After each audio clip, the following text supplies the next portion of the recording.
Let's go ahead and get started. Isn't there anymore? And remember things at the end of the day here. It's 9:03. Let's go ahead and get started, please. We got a very packed schedule today.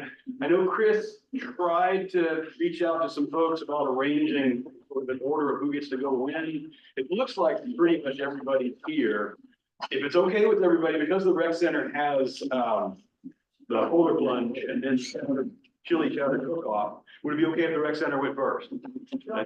It'll probably be a fairly long one, but we'll try to keep it brief. Is that okay with everybody? Okay.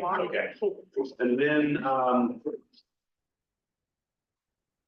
few more people walking in, but I don't see Josh here yet. So, I want to open it up just by saying thank you to everybody for the additional information that everybody put together for this year. And Beacon and I were talking about it. We view it very much as a learning experience. What each one of us had in mind with that list of data sources that we were looking for probably was different. And now that we've seen what came from each place, just as an example, we asked for 2 years prior actual versus budget. In my mind, that's 4 columns in a spreadsheet. In some cases, that came through as 97 pages. So the total package that we had to look at was 400 pages, 250 pages, something like that. It's a stack of pages. Yeah. So we'll learn and we'll get more specific about requests for next year and all that kind of thing. But seriously, thank you to everybody for all the work you put into putting all this information together. And the challenge for us is to look at this, not from our personal viewpoints of who we support, which organizations we like, but we're here representing the taxpayers and how do we best allocate taxpayer funds to support things that are critical to the success of our community. So again, thank you for that. With that, any comments from anybody on the board, either in general or regarding the rec center, as we get started with the rec center? Only that I didn't read the 97 pages, but I'm glad you did. And I just got a text message from Josh. He is still suffering from a sinus infection and is choosing to not infect all of us. So thanks, Josh. So comments from the board? Seeing none, let's go ahead and get moving. One initial comment from me for the rec center. Again, we're learning as we go through all this. I think what's happened is we had 2 requests from the rec center. One request and Kids Place. One request that went out to all nonprofits, which was this financial information. But also with the rec center, there was this memorandum of understanding from 3 years ago that listed a bunch of things we wanted to see. And those all came this week. There's a lot of long-term strategic discussion that needs to happen relative to that MOU conversation. We won't have time to talk about that today. That's a half-day workshop that we should set up as a public workshop to have that conversation, and we will have that conversation. But today we want to focus specifically on the budget request of dollars that the rec center and Kids Place are looking for. So if we can keep our comments to that, that would be great. Any opening comments from the rec center? When do you think we can have a conversation about strategic? I don't know. Okay. Our focus right now is on a budget. We've got a very strict timeline that we have to meet with this plus a lot more of budget. B, we have some organizational issues that we're working through and we have to stay on schedule with that. So I would hope this spring we can have that conversation. Yep. Okay, so other opening comments from the rec center? If you need to cut to the chase with our request, it's page 32 of the packet that Matthew sent. Yep. In the town appropriations request. If that helps. Yeah, so on that page, I believe it says that last year was 87,500 in total. Is that correct? Yes. I thought last year was different than that. I thought last year was 10,000 less than that, and there was a $10,000 increase this year. Yes. So I think that's just a typo. No. Matt, you want to speak to that? We are asking for a $10,000 increase because we have a significant increase in costs and programming. And Right. we would like more town support to meet the needs. Yeah. That the, rec center provides for the community. So I don't think that was a typo. We have. Well, stating that last year was 87,500. I think that's the typo I'm referring to. Yes, this is a provisional one for what we're asking for. That statement is on, page 32, right? I don't know where it is. I just put it in my talking notes. I'm just thinking that Yeah, so we're looking at an increase. So last year, the rec center was, his place was 20, and the rec center was 59,500. That's a total of 79,500. This year, you're asking for an extra 10,000 for his place. Yep. Okay. Any comments from the board on that request? Mark? Could I, Please, yeah. um, Oh, thank you. This is a workshop. We're gonna be a lot less formal than we normally are. So Robert's rules are somewhat suspended, and Bob's rules never matter anyway.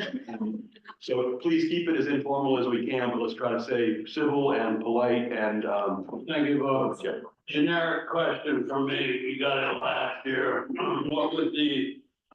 What would the request be specifically asked for? In other words, are you going to just put it into the general fund of the rec center, 59,500 for general operating? Or will any of it directly go to kids' place, or you did adjust my question?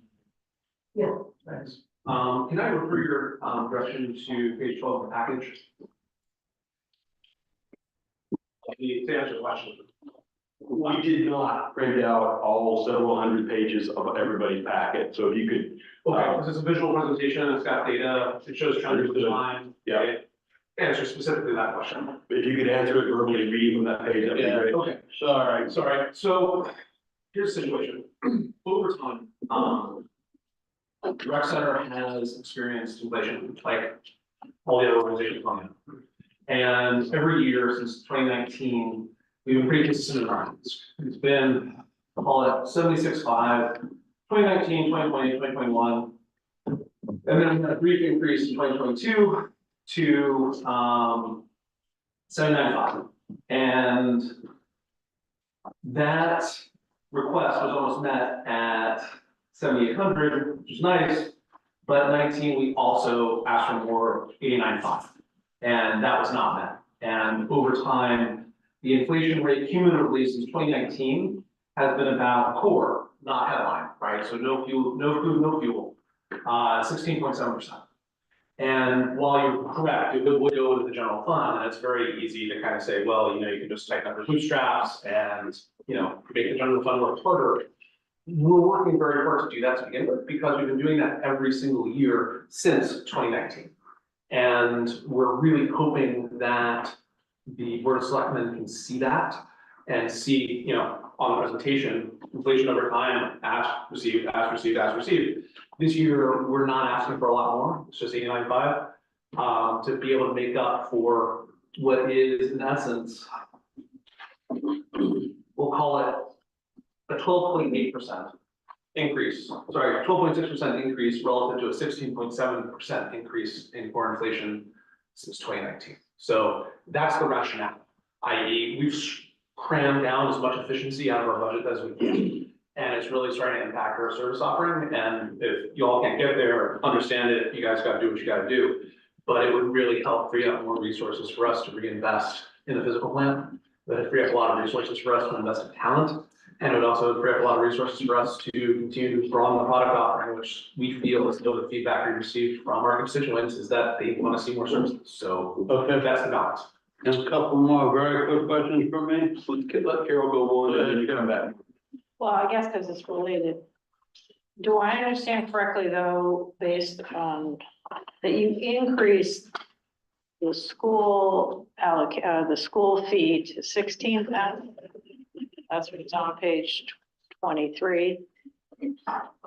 So what is the school paying for their fee, which is also town taxpayer support? So this is what makes the conversation really confusing around the strategic issues that we're trying to solve. Because we receive funding from two different pathways, right? You get a direct allocation from the town, Right. some of that is allocated to the kids' place.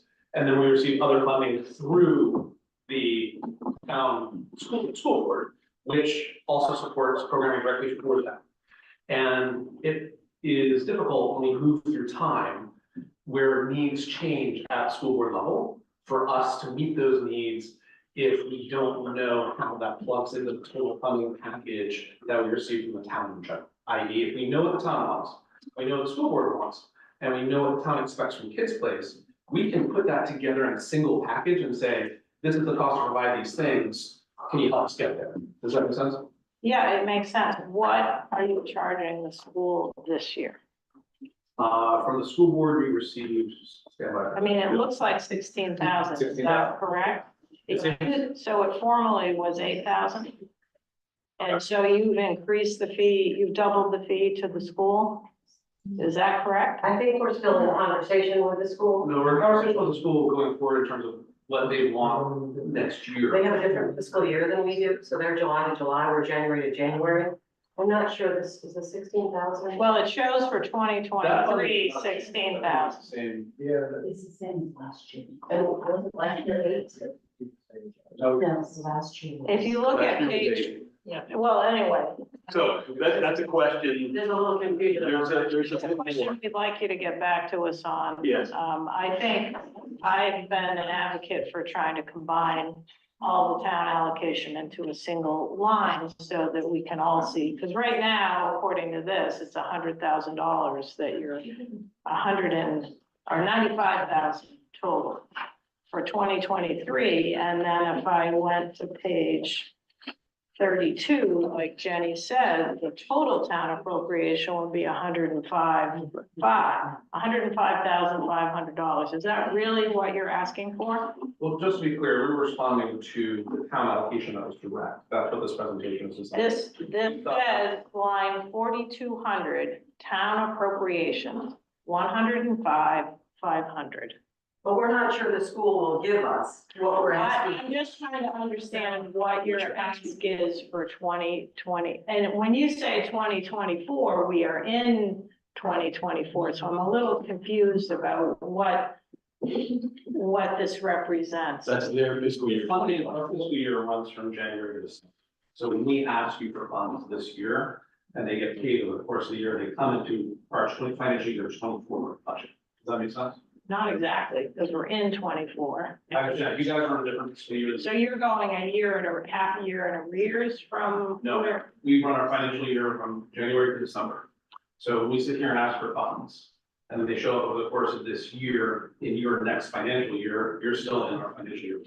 Yeah, Yeah. but the allocation that we made last June is being applied to what calendar year for you?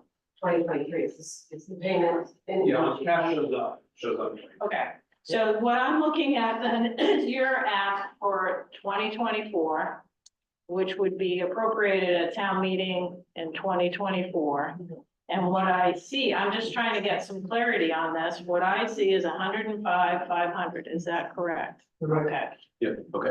so that's actually a significant increase from the previous year. And I want to draw to your attention to answer Mark's question correctly, that you're asking for 10,000 more for Kids Place, which is a 50% increase for Kids Place specifically, because we opened to 5 days a week, 9 hours a day, to meet the needs of families. Right. That's a significant increase to address that need on the island. Those families can't stay without 5 days a week, 9 hours a day childcare. Mark. And so I may not have heard exactly what was said, so thank you for clarifying that. So if you're awarded the extra $10,000 request, it will go to Kids Kids Place. Place, correct, Instead of 20,000 to 30,000. correct, yes. Thank you. And again, excuse me, and I'm sorry for not reading all of the financial statements because I'm just not That's okay. worn out That's from all the okay. meetings. And the, Very quick question. Yeah. What would your endowment capital fund balance be roughly right now? 400,000. No, now it's closer to 5,000. Yeah. What is it? We have Half a access to about $500,000. $100,000 in securities, $100,000 in cash, which will be reallocated to securities in the next 3 months. Thank you. And how, Steve, maybe I'll ask you this question directly if you don't mind. How is your planning going for starting to initiate some of the capital improvements on the physical building, the roof, maybe the pool, maybe the heating system, et cetera?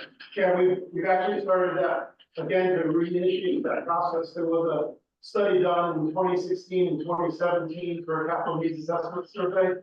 And we've actually reached out to the actual company that did that survey back in that timeframe. And we're getting price quotes to have them modernize that with current standards. The report did go through 2023 off the top of my head, I believe. But of course, with the way inflation rates and building inflation, especially, they need to be severely adjusted, so. I understand.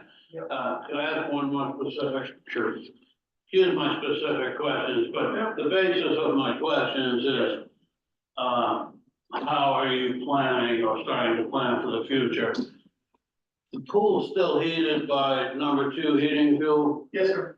and is there talk about going to a different source of how to heat that in the future? That, likely that conversation has come up, like if we did go to solar, when we spoke to the solar folks, there's a question of how you would, to what level you would heat, the pool water with solar and so forth, so it's electricity based. That would require a change out of a boiler to heat water through electricity, and, yeah, so Okay. those topics will be addressed. And the kids' place, does that heat with propane or electric? Currently propane, Okay, large propane tank behind the building. and is that working well? Yep. Fairly efficient? Yep. Well, Thank you. so a couple of specific questions from me. David, did you have anything? No. Okay. The history since I've been on board has been one, to be blunt, of a budget showing for the upcoming or the current year, in your case, a pretty small net revenue. But then looking back, a much larger net revenue came to be. And they're in the magnitude of $100,000 swings that we've seen. We're seeing the same thing in this budget pattern. The forecasted budget for this year is pretty moderate, 19K, whereas 2023 showed a net revenue of 127K. I'm asking this again as a representative of the taxpayer. To be really blunt, why would the taxpayers support profit for the rec center and also for Kids Place? The budget for this year that you presented to us shows Kids Place having a net positive revenue of 16K. You're asking for an increase of 10K. If I'm a cranky taxpayer at town meeting, I might want to ask the question, why are we increasing the Kids Place allocation by 10K to take their net revenue from a positive 6K to a positive 16K? Yes. I know, hold on, I know it's complicated by a few factors, but some of those are, I think, also in the area of more information needed. So I know there were some major grants that were given to Kids Place last year. I believe those are part of why the net profit from last year shows so big in the way that you account for contributions. They show up as income that year. I would suggest you might, I believe the strategic intent of those donations was over a several-year period, for them to subsidize Kids Place for a several-year period.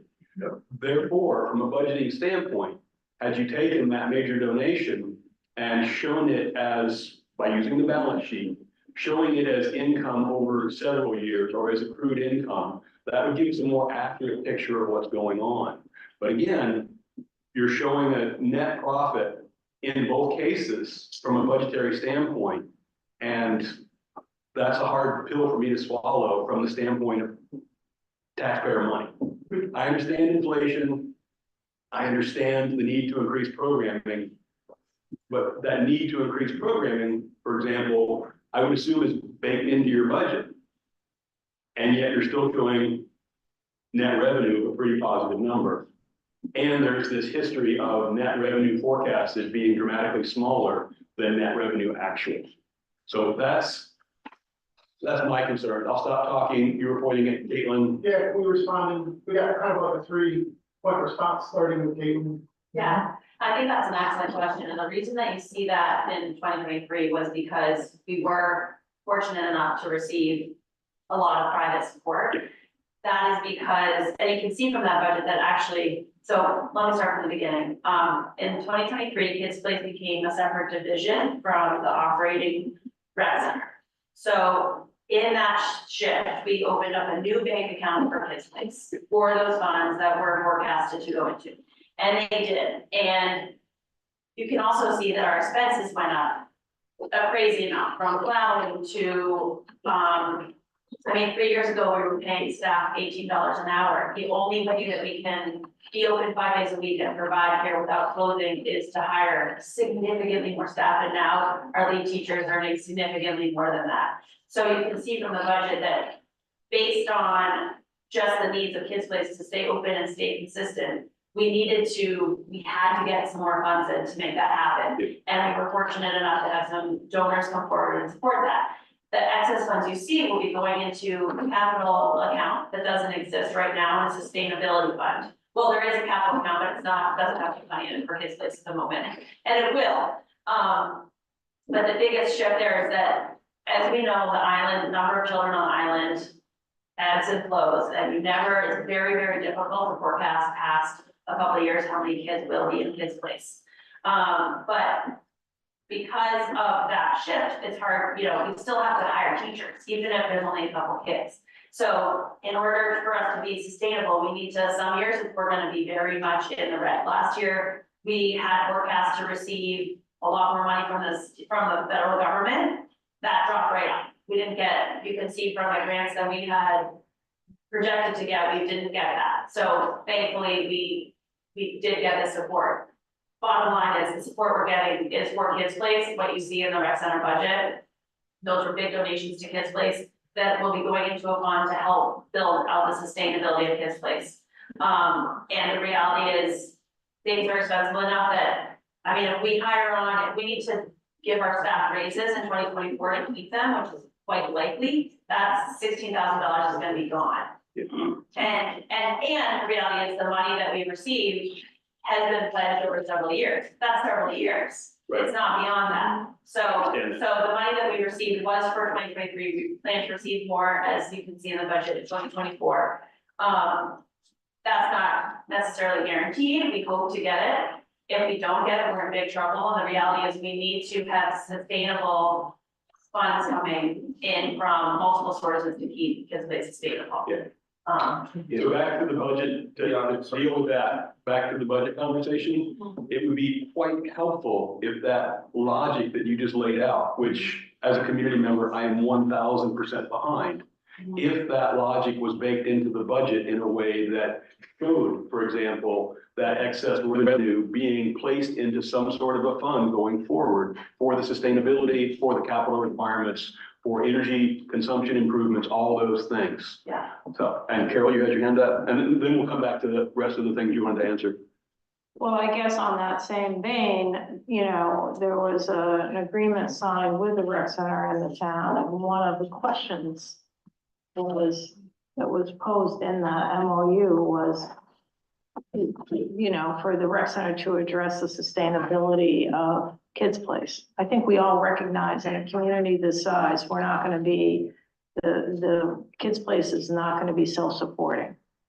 So I think what we need, and I think my sense of the board is, and the community, is we support Kids Place, the contributions to Kids Place from the taxpayers, but I think it's been a number of years and we still have not seen exactly the kind of information that Bob just described in terms of how are you going to sustain the program and, maintain it as a full-time program that's affordable for, people on the island. So that would be really helpful to have. And relative to that, when I looked at the budget, which I think I understand is for 2020, for this current calendar year, So the money that, the grants that you received were ARPA grants for, right? Wasn't that what those state fund grants were for?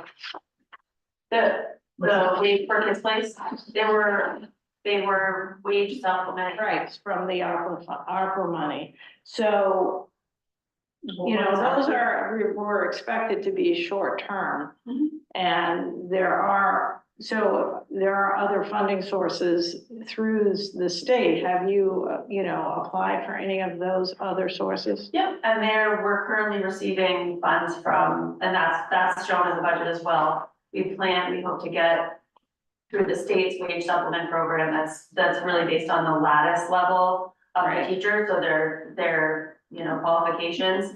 The higher the qualifications, Right. the more training, the more money you get, and we're signed up for that program, and we're currently receiving some funds from that, and that's shown in the budget. So you expect to receive 10,000 from that program? Yes, that's my goal. And do you already know that, or you think you will? We've started to receive, we've already received, I think, 2 months worth. I got the first check, I'm not sure if there's 2 months posted in on that check, but we have the first check in Yeah. for those months. Yeah, so it should be in that range, maybe slightly less, because we had a hard time getting into the program.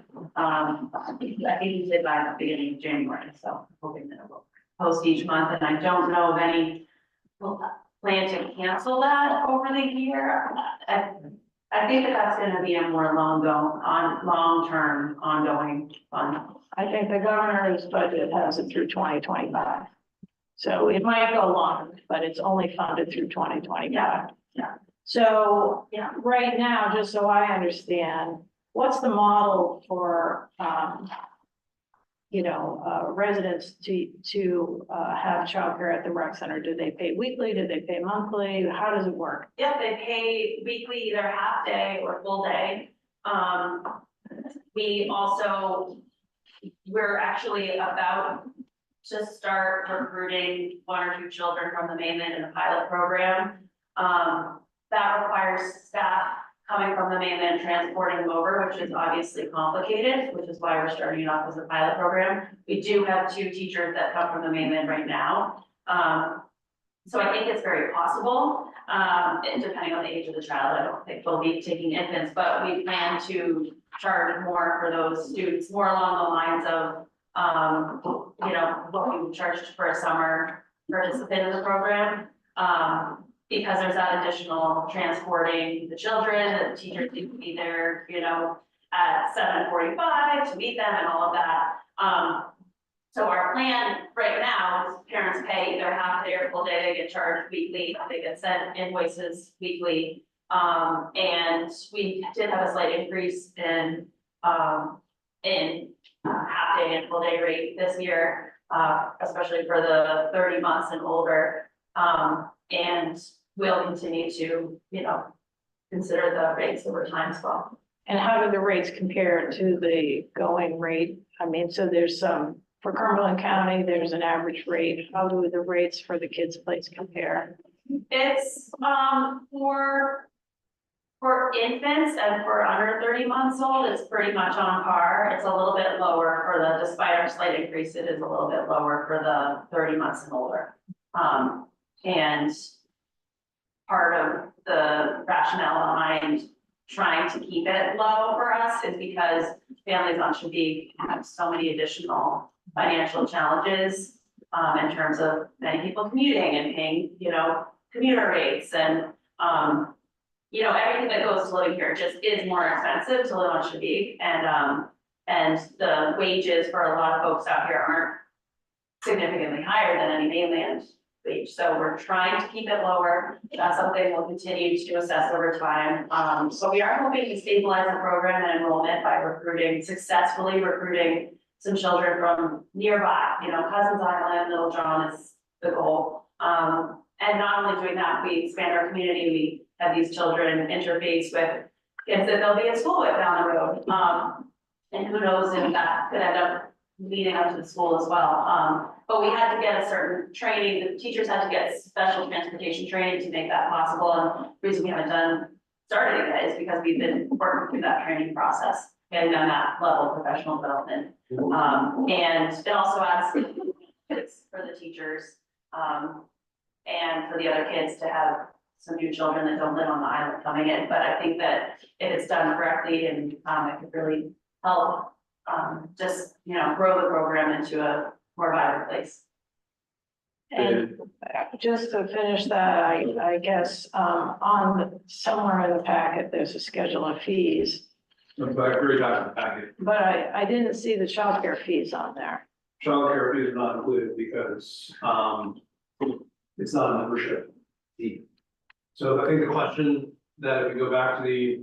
Oh, okay, so just so I understand, what are the childcare fees? I mean, or can you provide that, maybe now is not the time, but it Yeah, would be. it's gonna be a list of questions. Let's Yeah. put that on the list of things to It'd be send. helpful to have those. I can pretty much say that. Let's knock down, I want to say to the board, I allocated 30 minutes for this discussion with the thought of getting through all discussions today, including the capital budget, by 11:45. Okay.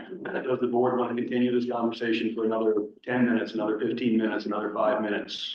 What's the I sense have of a the couple board? more questions that are not specific to Kids Place. So let's say another 10 minutes, and then we'll check. Can I propose a slightly different solution, because we put a lot of work into putting together this solution that we. I appreciate that. I appreciate that. A lot of, it, right? I'm gonna interrupt you and say, no, I don't want you to propose another solution. I want you to focus on answering the questions succinctly. And again, we're gonna have to talk about this again. We're not making, as far as I'm concerned, I'm not ready to make a decision today until some of these questions are answered. So you've done a lot of work. There's a ton of information there. We can't get through it all today. And I want to honor everybody else who's here and honor the fact that we need to start a capital conversation today. So sorry to interrupt you, Matt, but no, we're gonna talk for another 10 minutes and then make a decision about whether we continue the conversation or not.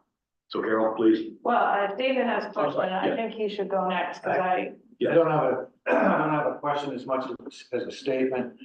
The purpose of town government is to serve the people of the island, whether it's the transfer station handling trash, whether it's the wharf letting the boat go back and forth.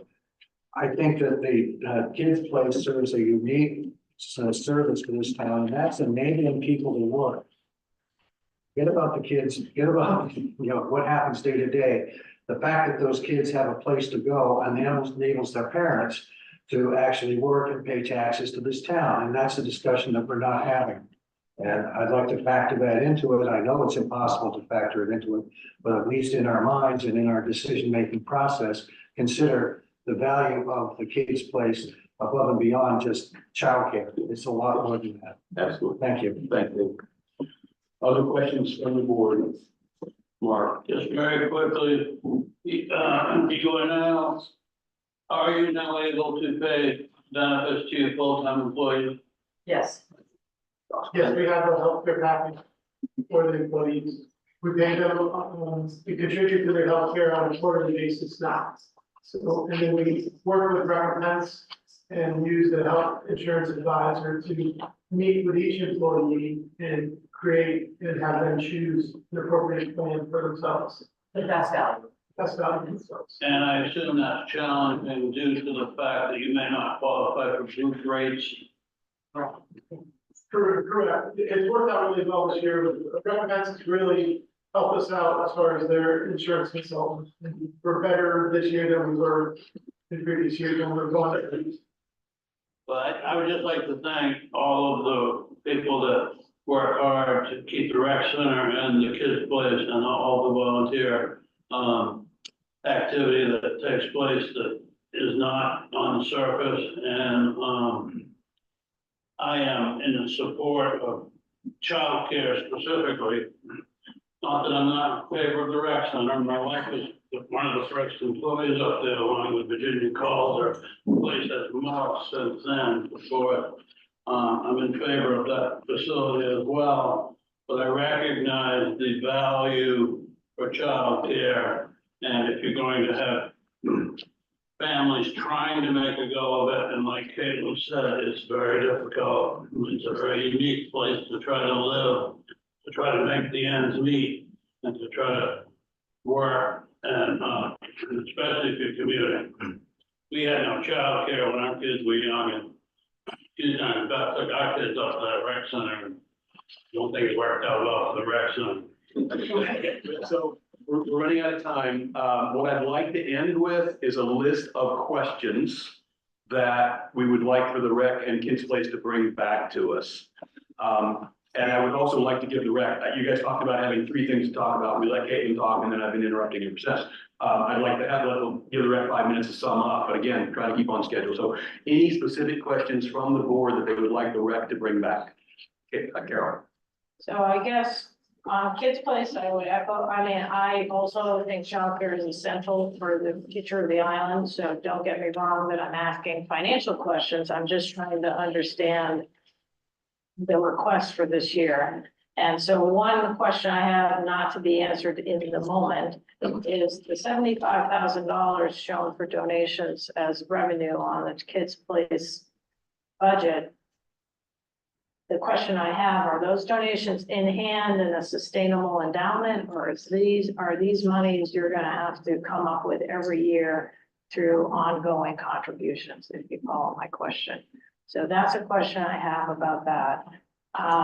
The other question I have is, and this relates to comments from parents in the community, what I'd like to understand is in the past years, calendar year 2023, what was offered for after-school programming and teen center programs, and what the plan is for this current calendar year. Because we've been hearing from parents that service has changed in terms of, what the rec center is offering. And I don't really know, because my kids are out of the loop at this stage. So, and then the other thing on the childcare thing would be on Kids Place is just, what the model is for the fees so that we have some context. And again, I'm not questioning what we're charging. I just want to understand what it means to a family on Shabig if they have 2 kids in childcare. So that's, and then staffing, when I looked at the 990, my assumption is that there was another line. I guess the assumption was that the other, I think it was called other staffing, in other words, Steve, your salary shows up individually.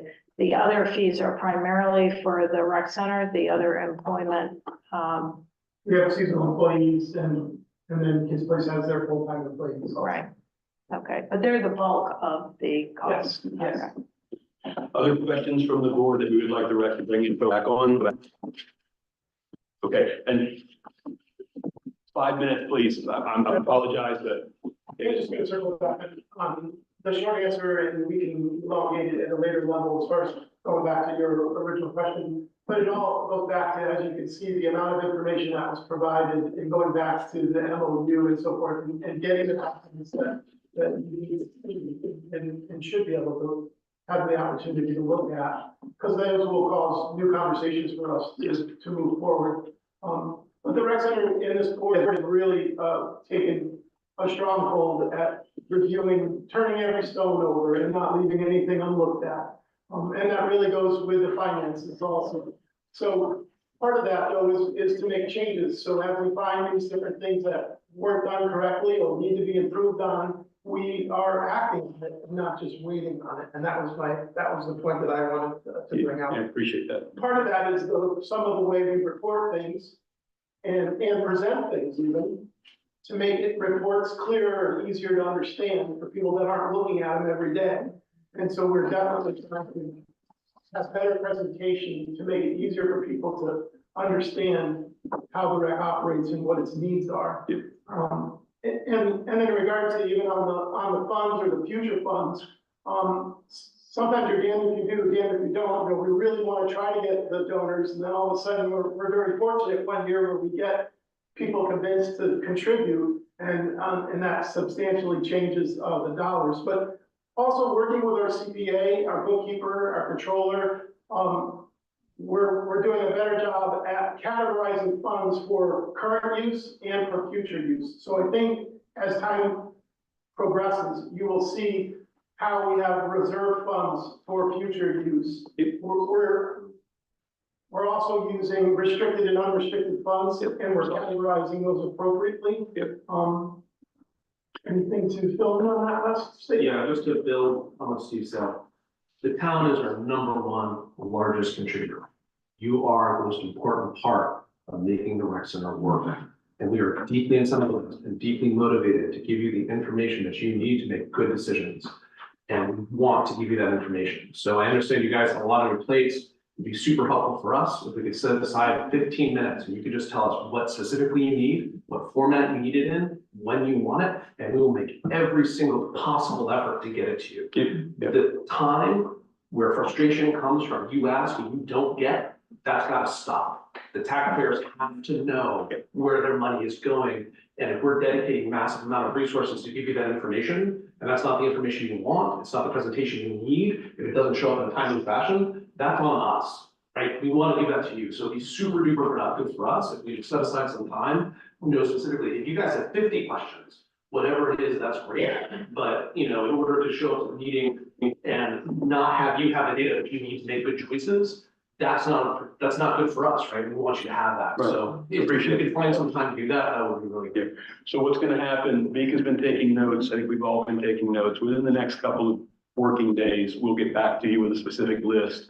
The last one I would add to that list, I understand you've been working really, really hard to upgrade the level of accounting excellence at the rec center, specifically gap accounting. I know that's taken longer than you might have expected a year ago or whatever.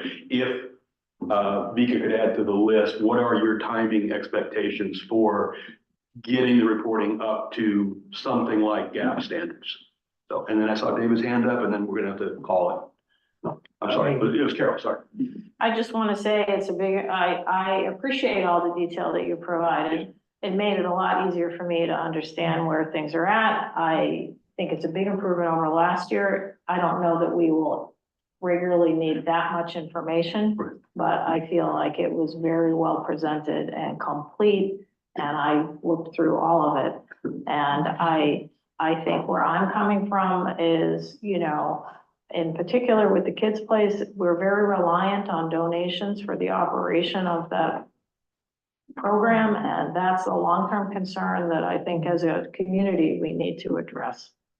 And so Can I have just one question or a question to have later? Yes. That is, I would like clarification on what the school gives us, because if you guys give taxpayer money to the school and then they don't give us the 16,000 we're hoping for the use of the gym and the after-school program, we pay a programmer now to run the after-school program and coordinate the curriculum with teachers. If that's it, then 100,000 you're looking at, are asking for, but the school doesn't give it to us because they have to also tighten their purse strings, then that's a problem for us. So I'd like some conversation about that when we meet again. We just need to formalize the process, I guess. Yeah. We can answer that now, and then we're gonna have to end this. You guys need to work out with the school, what fee the school is paying you for the use of your facilities. I believe we've already They decided. have a different fiscal year and they have, That's, yeah, yes, then they need to reduce it. So that's what we're asking for, but I don't know if we're gonna get, yeah. correct. Yes. Okay, thank you very, very much. Greatly appreciate it. And thank you for both the MOU oriented information you gave us, long-term strategy questions, in addition to the budget thing. It's really, really appreciated. And just the work that you guys do. Very quickly procedural. Yeah. I'm assuming that the decision on this $10,000 request will be made in a future budget Correct. discussion. After we get these questions, yes. Yep. Thanks, Mark. Thank you, guys. So much. All right. Thanks for, to everyone else. I guess go first. Yep. Sorry, I really appreciate that. Take the plunge. Yes. All right, going down the list, if the community center was ready to go next, that would be great. Maybe next?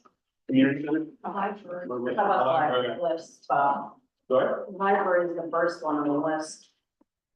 Okay, that's fine. I didn't know there was a list. Oh.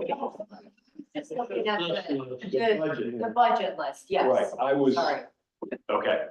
I tried to arrange the list based on who does what for which organizations and all that kind of thing. You would need to do that, I know, And sorry. we're already way behind the schedule that I laid out, tried to. So community center, if you could, please, any initial comments, what is the request? For the community center? With the community center, it's $37,200 and it's less than last year. Right, less by, 1,300. yeah, please, Lynn, yeah. Well, that about sums it up. We were asking for, I'm sorry, that was the library. Sorry.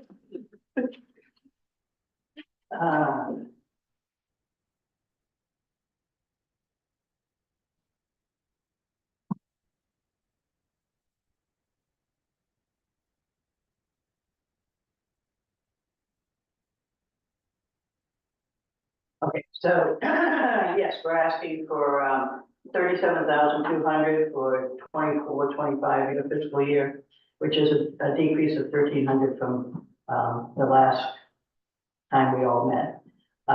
Most of that is due to the fact that we have, solar panels. It's been very interesting. It's been extremely, efficient when the sun shines.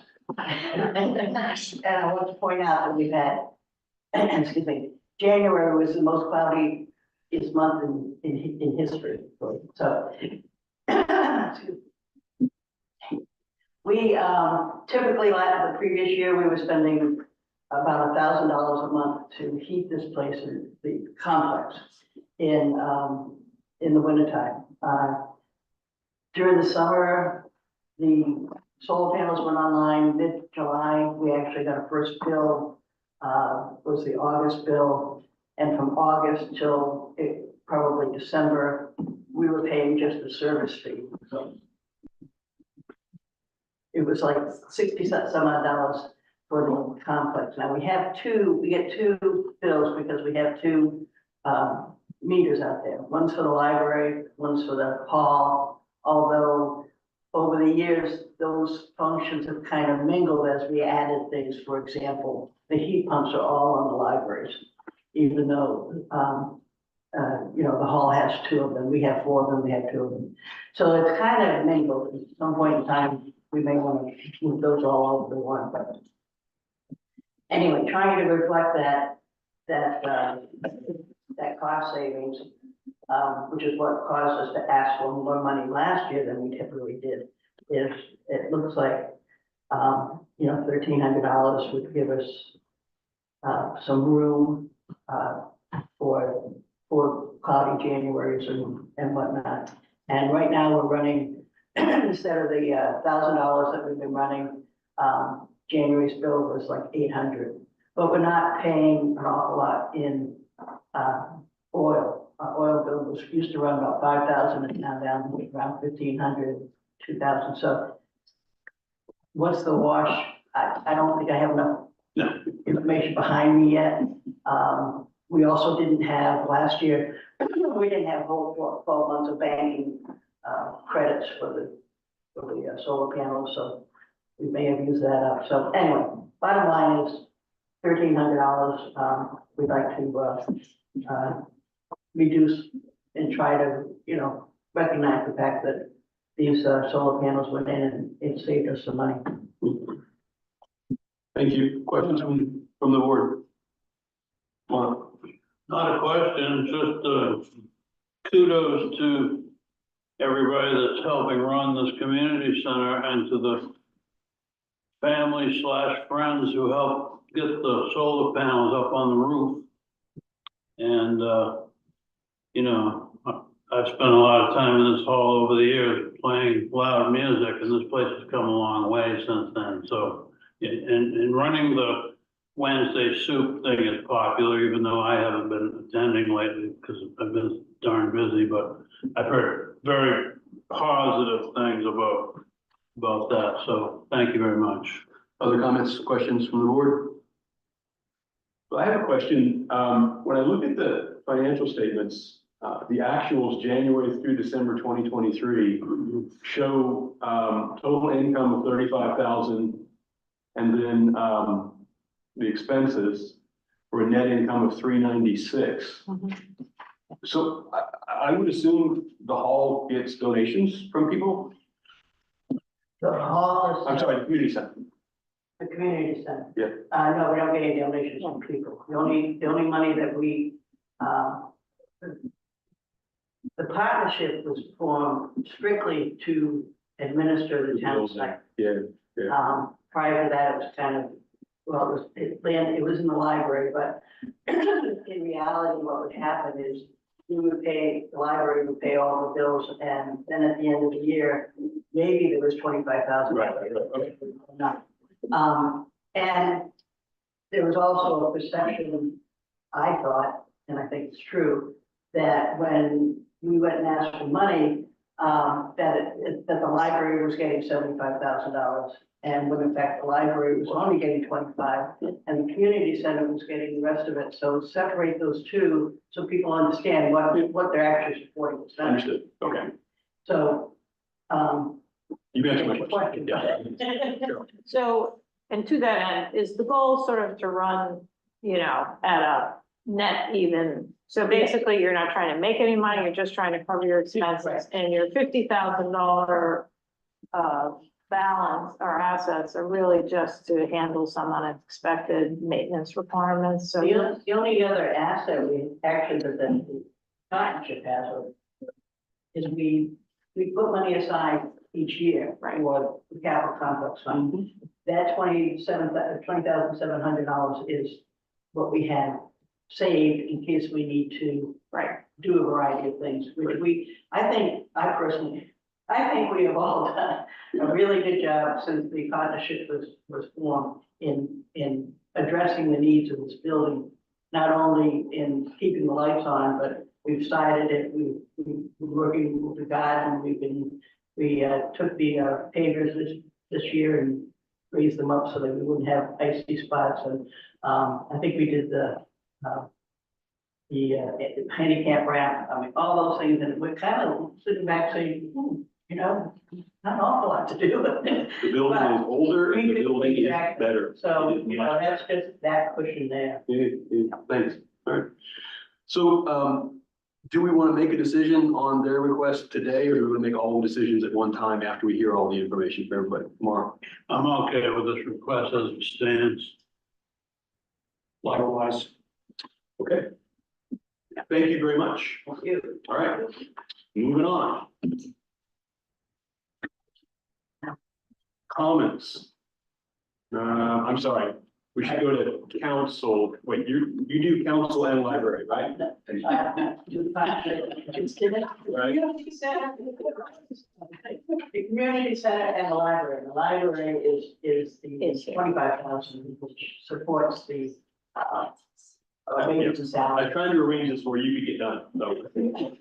What would you like to talk about now? The library will be the next one. Awesome, let's do the library. And Cory has, you want to contribute?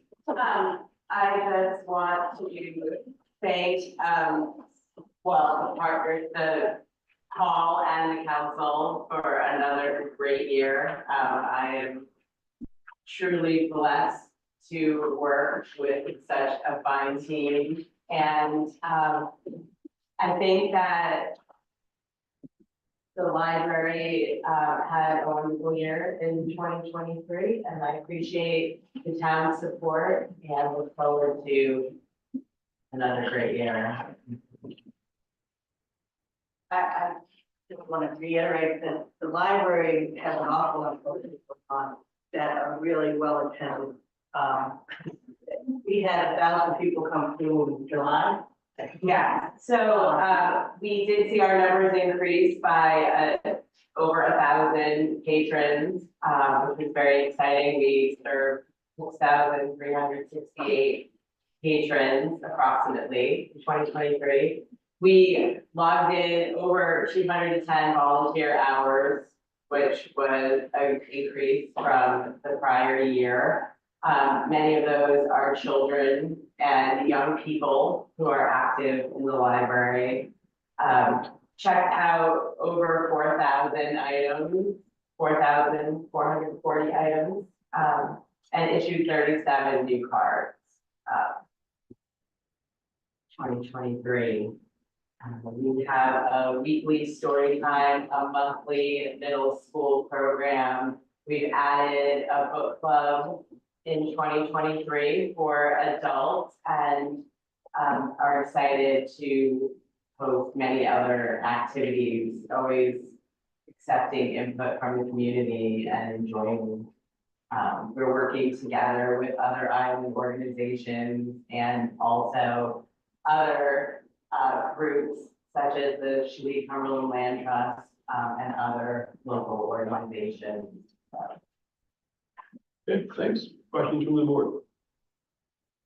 Carol, anyone? Not really a question, just saying, I think the library offers a great service for incredible value to the community. I think I'm delighted to see that you have a good endowment. And I also think the recent project, the grant that you received for the remote workspace will be really useful on the island. And I think, I don't know what the overall, I know the grant was for about 100,000. I don't know what the overall cost is, but you know, I would encourage you to at least approach the town if you think there are some needs that we should support to really do the project right. So I think you know, no fee to the community to use the library, and I think the programming has since the pandemic has really expanded and kind of met a lot of different levels of the community. So kudos to the library. Thank you. And again, because of the generosity of the hall and the council, we've been able to expand, you know, revive some of the community favorites like the holiday party and our Treasure Island party. So we, you know, the library couldn't do that without the team. So thank you. Mark? Yeah, similar to what Carol said, kudos to the library. I think it really provides a great service for a lot of people in the community. I don't read, so I don't go in there. Movies, Mark. And also, I'm gonna be able to go home, my wife told me what my position is going to be. Thank you. All right, a couple comments. One, I didn't see a budget in the package. That was in the PDF, and it's a long package, so maybe I missed it. For the library, yeah. It's not my largest question, though. The net profit from 2023 was 366K. I assume a lot of that has to be donations coming in that are aimed at the. That was our grant, Yeah, mostly it's grant. okay. Yeah, well, we were, very fortunate as were many, organizations on the island to be part of, Jimmy Valley's, request. And so that would be a lot of it comes in and then goes out to MCF. Some of it we held back, thinking we might need it to start the library, to develop what we want to do with library addition, if anything. Yeah. Then we got the $100,000 grant, that was unexpected. And kudos to Beth Dyer, because she did an awful lot with that, and that's, lo and behold, we got it, so that also came in, and it's still sitting there, because we haven't decided to do anything that's cost us any money. There are talks, I think, right now with architects and whatnot, so some of that will be coming up this year. And we're in the same situation that, the rec center's still here.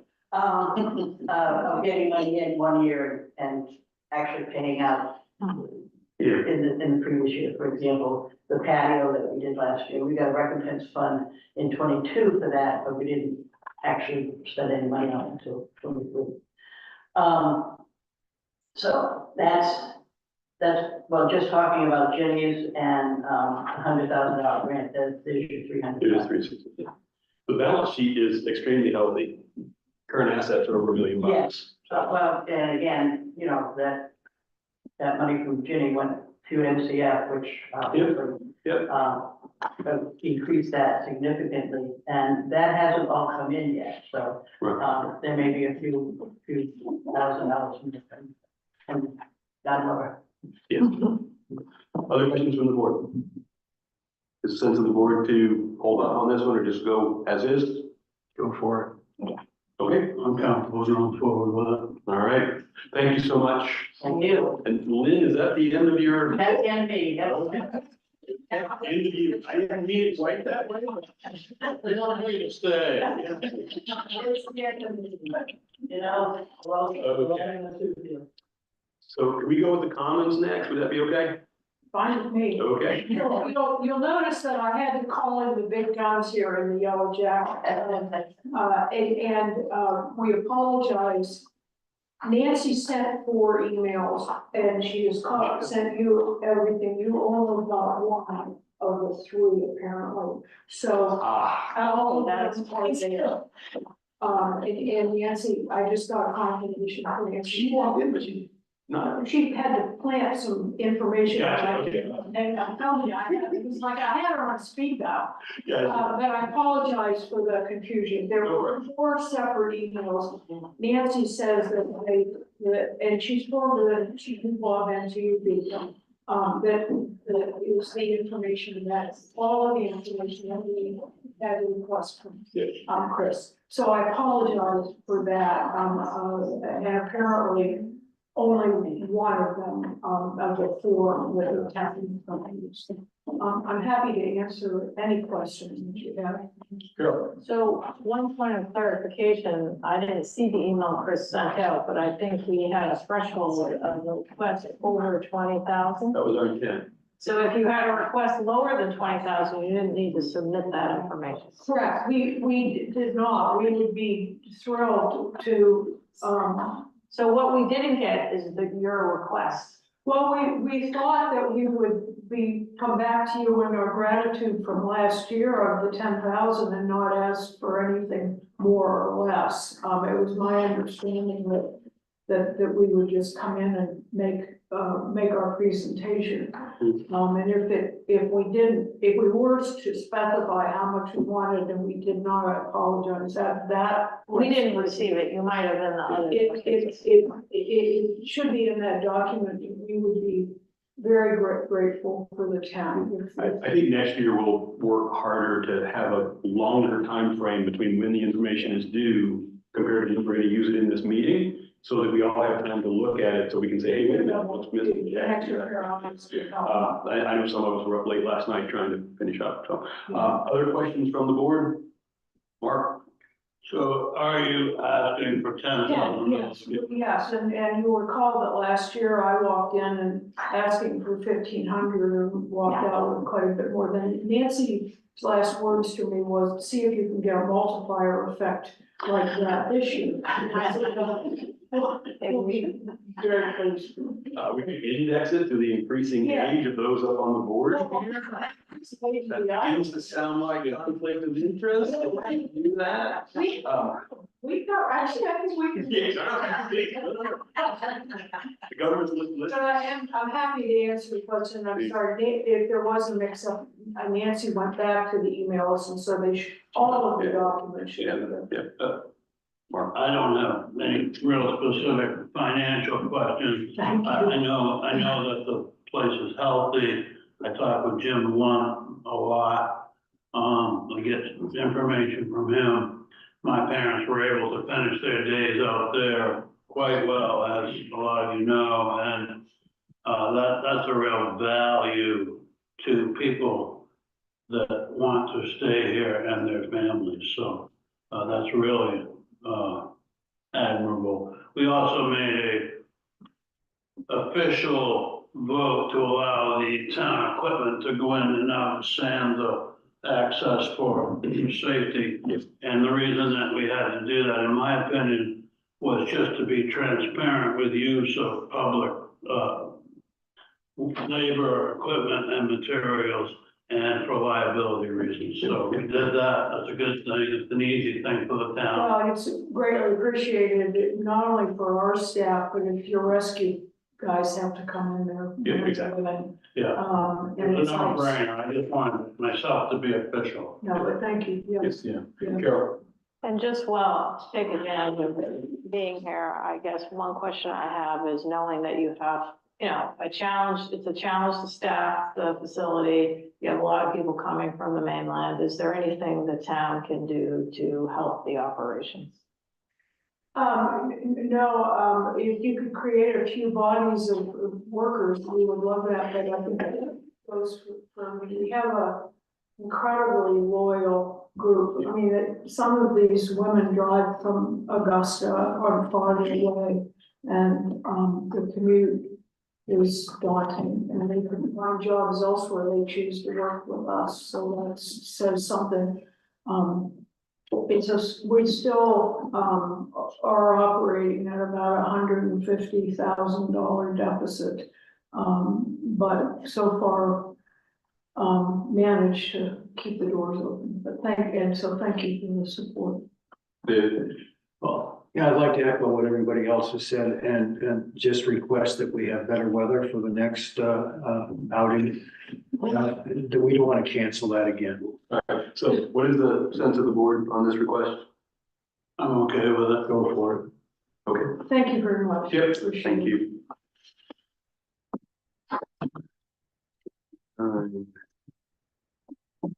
And then how about council?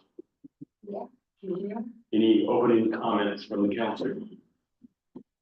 We are not requesting any more than we have in the past, which is our usual $7,000. The council works, money comes in and it directly goes out to people who need some help either with medications or groceries or with heating assistance. Our Samaritan Fund and our fuel fund are funded by donations of members and by the town. And that money comes in and it goes right back out to people of the town.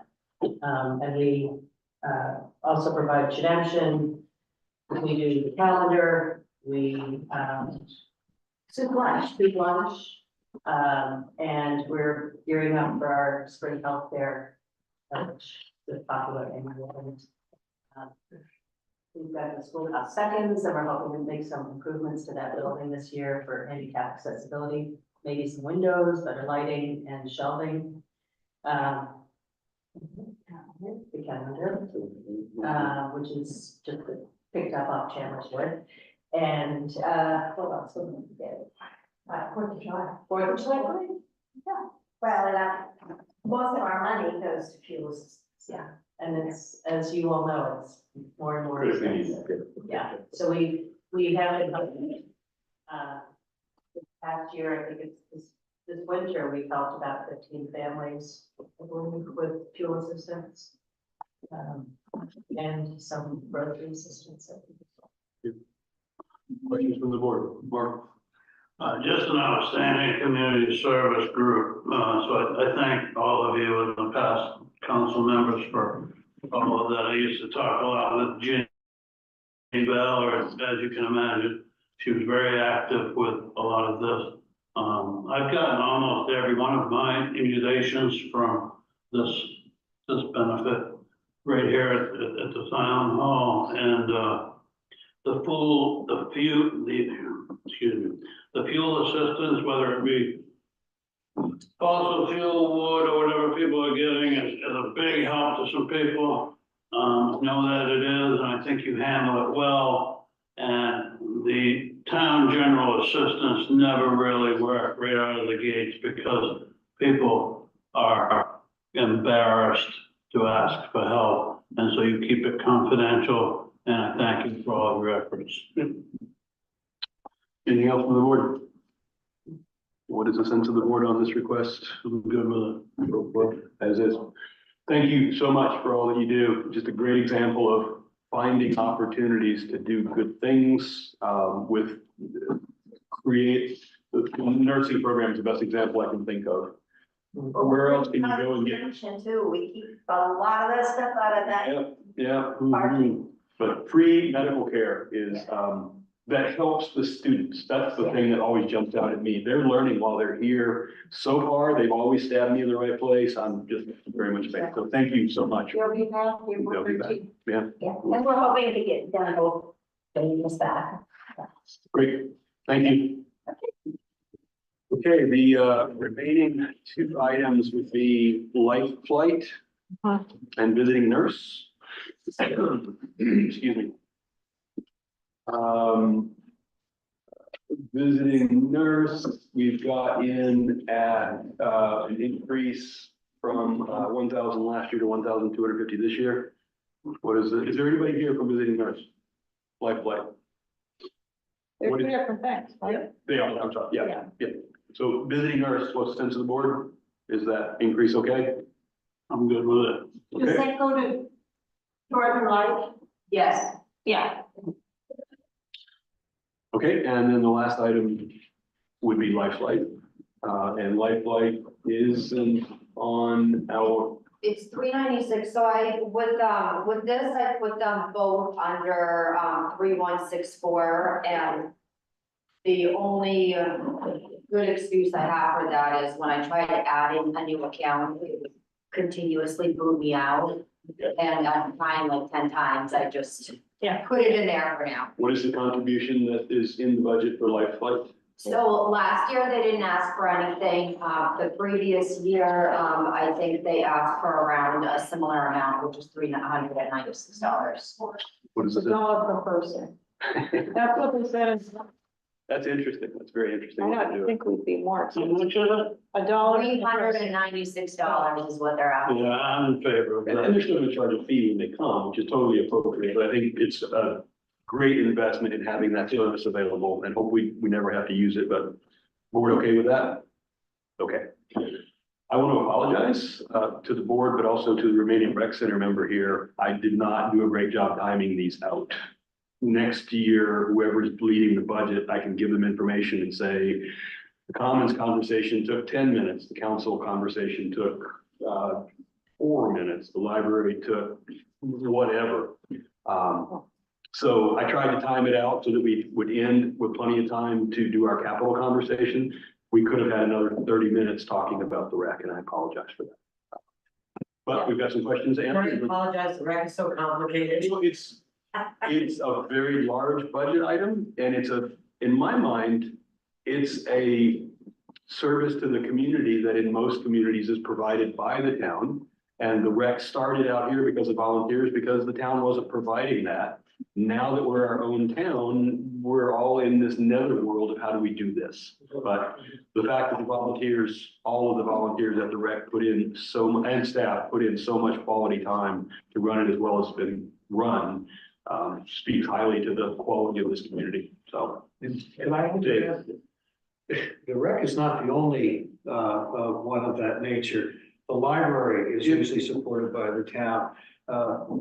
Healthcare is usually supported by the town, et cetera. All of these things that fall on our plate that we do ourselves is unique to this town. Maybe not unique to all towns, but certainly unique to our town, and it's something that we need to recognize and support, which we do. Yeah, and I'll just point out, and this is not meant to be a negative comment, the rec center budget is about 5 to 6% of our town operational budget.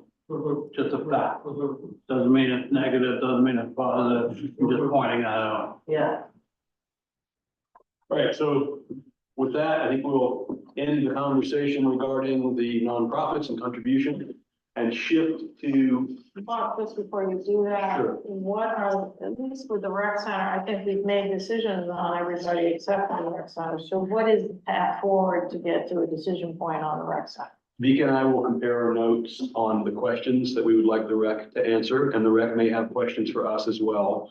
And once we have those answers, then we will add it to a future budget agenda item and come up with final numbers. But do you think we should have a meeting with just the board and the rec center to kind of a workshop meeting to discuss this MOU? I thought that's kind of what we said. Yes, but what I was suggesting was that we separate the long-term strategic conversation relative to the MOU from the short-term annual budget conversation. Why?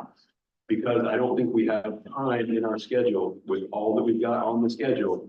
I think board members are having a hard time getting to all the meetings we have scheduled. So to have that long-term, all-day workshop conversation before springtime, I think would be a push. But I mean, I think we're in the same place we were last year, except with a little more documentation from the rec center. But I personally, I think we should have a conversation because we'll just kind of push it off again and this will keep happening. So that's, I'm just, you know, I'm just suggesting that we follow through with the meeting. I don't think it has to be an all-day meeting with the rec center. I think we could address those specific questions. And I don't think it will be the last meeting, but personally, I think we should make a step in that direction. I Maybe. agree, but I also want to stick to the budget schedule and Okay, well, then I may not be able to, I find it difficult to kind of keep repeating the same process, so that's. we haven't repeated the same process. We asked the rec for a ton of information.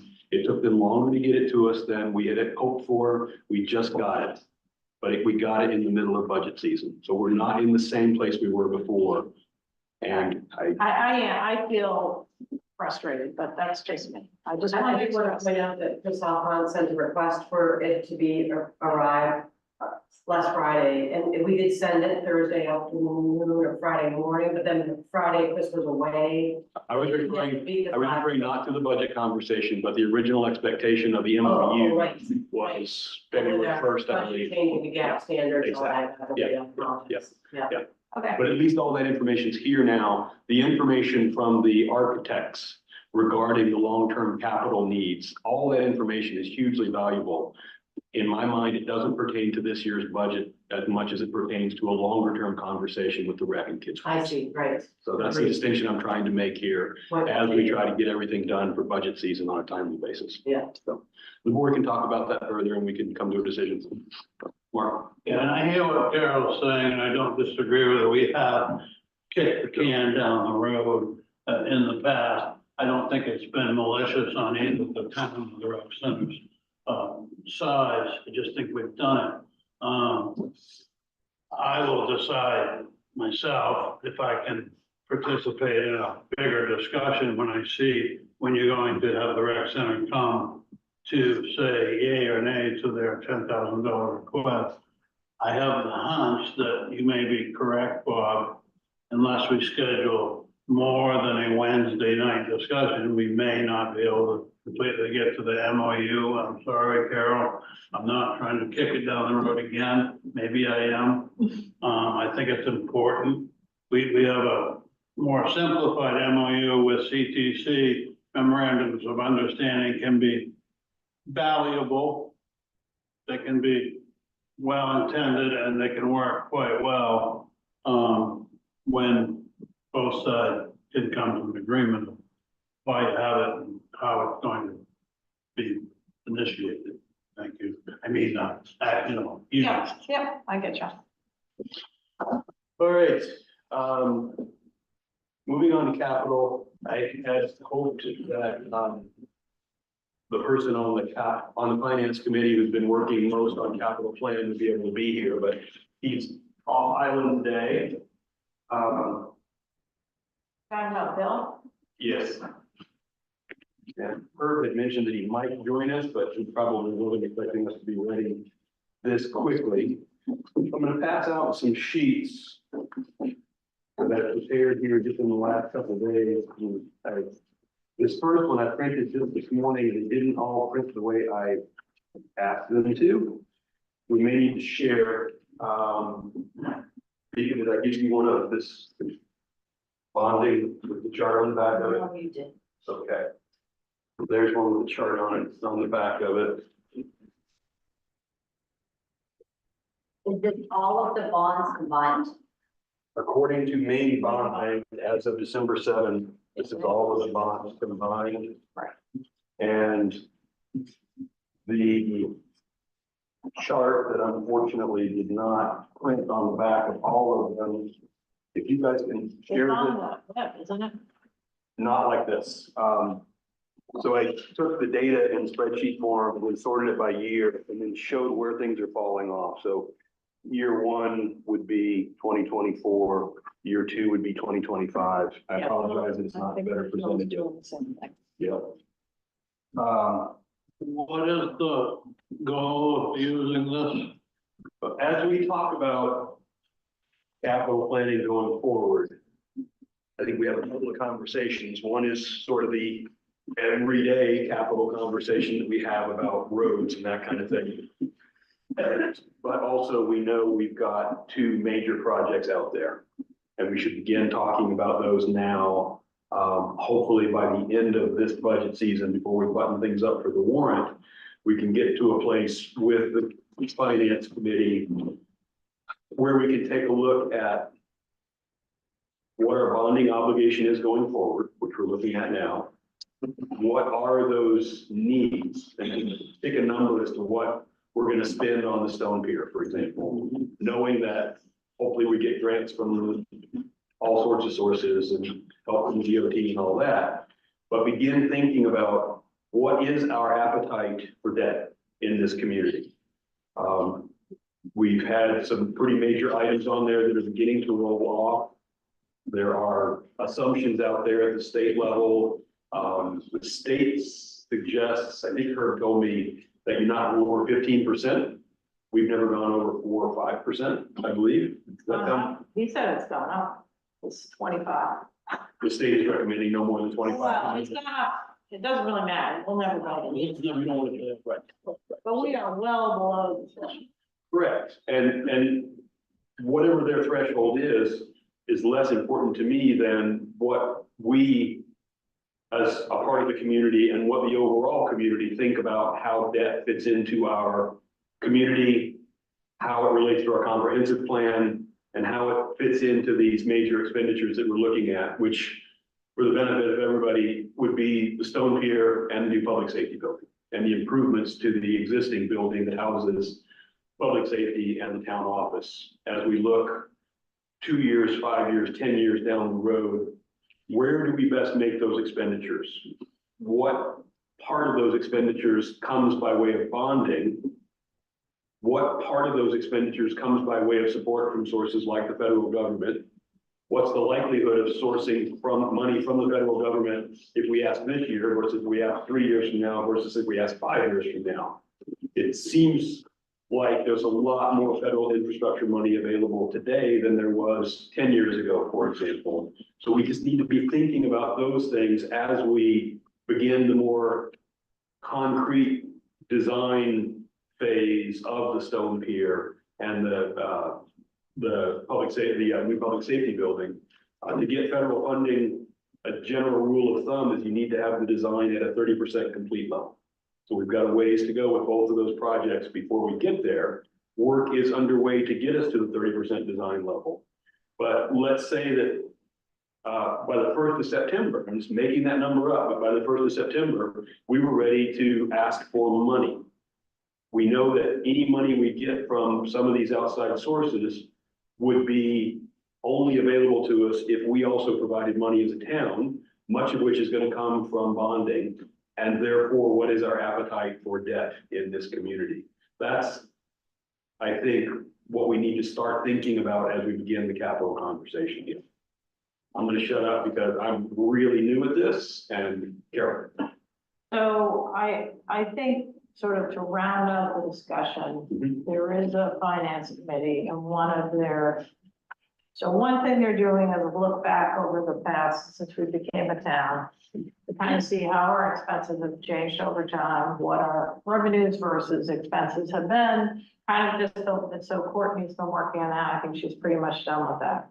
Bill is working on, Bill McKenzie is working on a capital inventory, which is a little different than, so it's not this account. It's basically all the capital equipment we have that may need replacement and working out a schedule for when those replacements have to occur.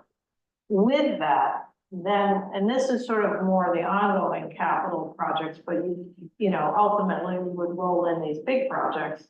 But then you would look at, you know, okay, say we have to replace I noticed there's money for a fire truck, right? So if we have to replace a fire truck in 2028, how much do we have to save going forward to kind of pay for that versus things that we might have to bond? So, for example, we bought a plow truck and we bonded it. And could we have instead just put the money aside?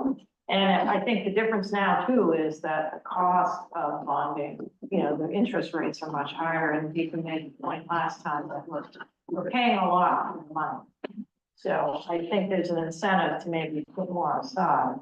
So Bill will have that. I think he's got a lot of the information he needed, but he just hasn't actually populated the form yet, but I think that's gonna be important to look at before we make our final capital decisions. And then the other aspect of the capital plan is the Stone Pier Public Safety Building, and there could be other things that I'm not aware of. I don't know, like the school may need a bus, I mean, that's a school thing, but still, I don't know if there's, in the road, I don't, the road thing doesn't seem to be showing up anymore as a cost, and so I wonder where, I don't know where, there was a road committee, we kind of completed that project, but we probably need to be looking going forward, right? Well, roads, both in terms of maintaining the improved level of paving that Herb and Mark and others worked on so hard, but also roads in terms of what's happening with storm severity and sea level rise. When we hear back from FEMA, MEMA, and EMA, when we find out whether Cumberland County made the threshold for federal money, then there may be federal money available to us to deal with things like part of the Stone Pier issue, like East Shore, like South Shore. What additional monies will be required from the town to utilize any of that cash is something that's an unknown at this point. But it's likely that we're not gonna get all the money that's needed to repair those, to shore up those roads so that they're safe on an ongoing basis. Or to relocate those roads, if God forbid we need to do I that. think to quickly answer what Kara was getting at with the paved road, I think we're nearly done with the paved roads for now for improvements. Right. Going forward, what's the expected lifespan of those paved roads, and do you start planning for that goal? Yeah. Even if it's 25 years down the road. Right, and that should show up on Bill's schedule, but I don't know if he's gonna have the wherewithal to prove that, but yeah. So I think in a way, we don't totally have all the information we need to kind of answer the capital question for next year's budget, but, I'm happy to get started. I think the other thing I did was to take, and I took, for example, the Stone Pier project, and if you bond the entire project, it's about $1 million a year at the current bonding rates, for, I don't know, if it was 20 or 30 If you years. bonded it, our annual expense, principal and interest would be about $1 million, and you use what cost figure? I used the estimate of 15 million. Okay. Just, so that would be like worst case scenario, Yep. assuming we didn't get any money, what if we had to do it all as a lump sum? Gotcha. I think realistically, what we're talking about for the Stone Pier is a phased project, so maybe we think of it in chunks of 5 million at a time, or 4 million at a time, something like that. 255 or whatever, yeah. Right, so I think that's, and I do think we need to circle back with Weston and Sampson and have that conversation soon. Yep. Because I think we really need to get a number in mind, and then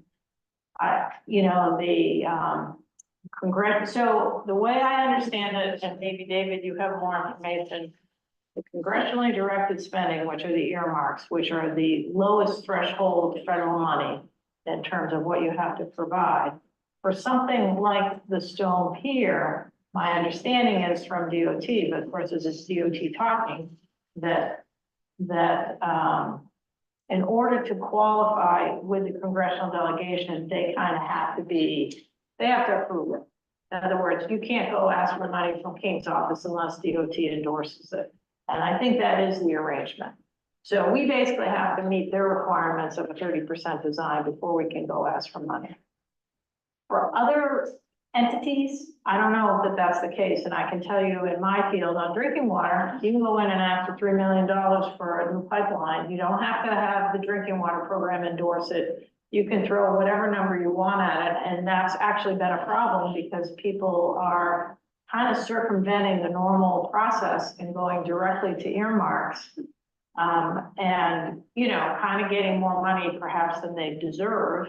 But the other thing that we found out is that money is coming out of the state allocation. So even though they're getting the money through an earmark, it's reducing the amount available. So that's just a mechanism to be aware of. For example, for the fire station, there have been multiple pretty big ticket allocations to very small towns. Yep. So my question is, even though maybe the Stone Pier is the most urgent need, I'm wondering if the public safety building might not be the year to, I don't know what stage we're at on our design. I thought we were far enough along that we might be able to submit a request. My other concern is we've got King and Collins in there. I don't know how much longer they're gonna be there. I think and Collins has so much clout on this particular thing. She has really accessed a lot of funding. And I think if we wait too long, we might be out of luck. So I don't know whether we want to try to submit something for, last year it was April 15th, you had to have a request then. So I'm wondering if we shouldn't try to tee up some project for a CDS request. Mark?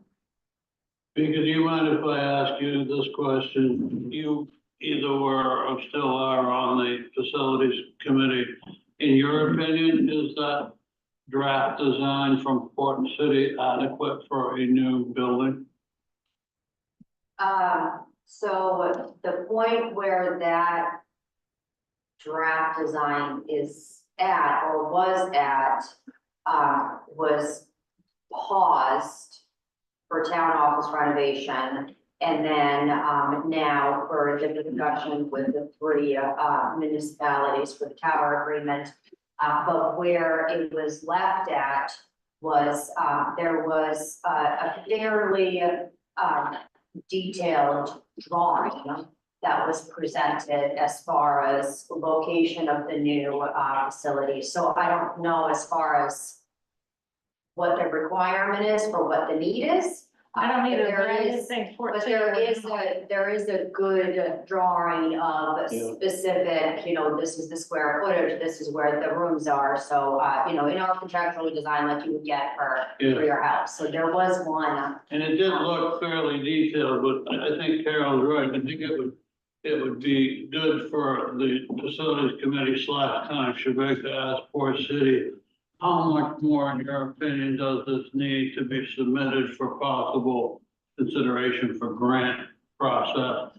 And if so, I'm assuming we still have enough money to finish those designs in our reserve account. So if I could, conversationally, Port City has said, It's ready, right? you've got what you need Yeah. to go ask. The facilities committee has tasked one adjunct member of the facilities committee to have an initial conversation with the offices of people like Collins, Pingree, and King, not to ask for money, but to ask, how do you ask for money? So What do you need to who see? is doing that? So have you done that? No. It's on the list.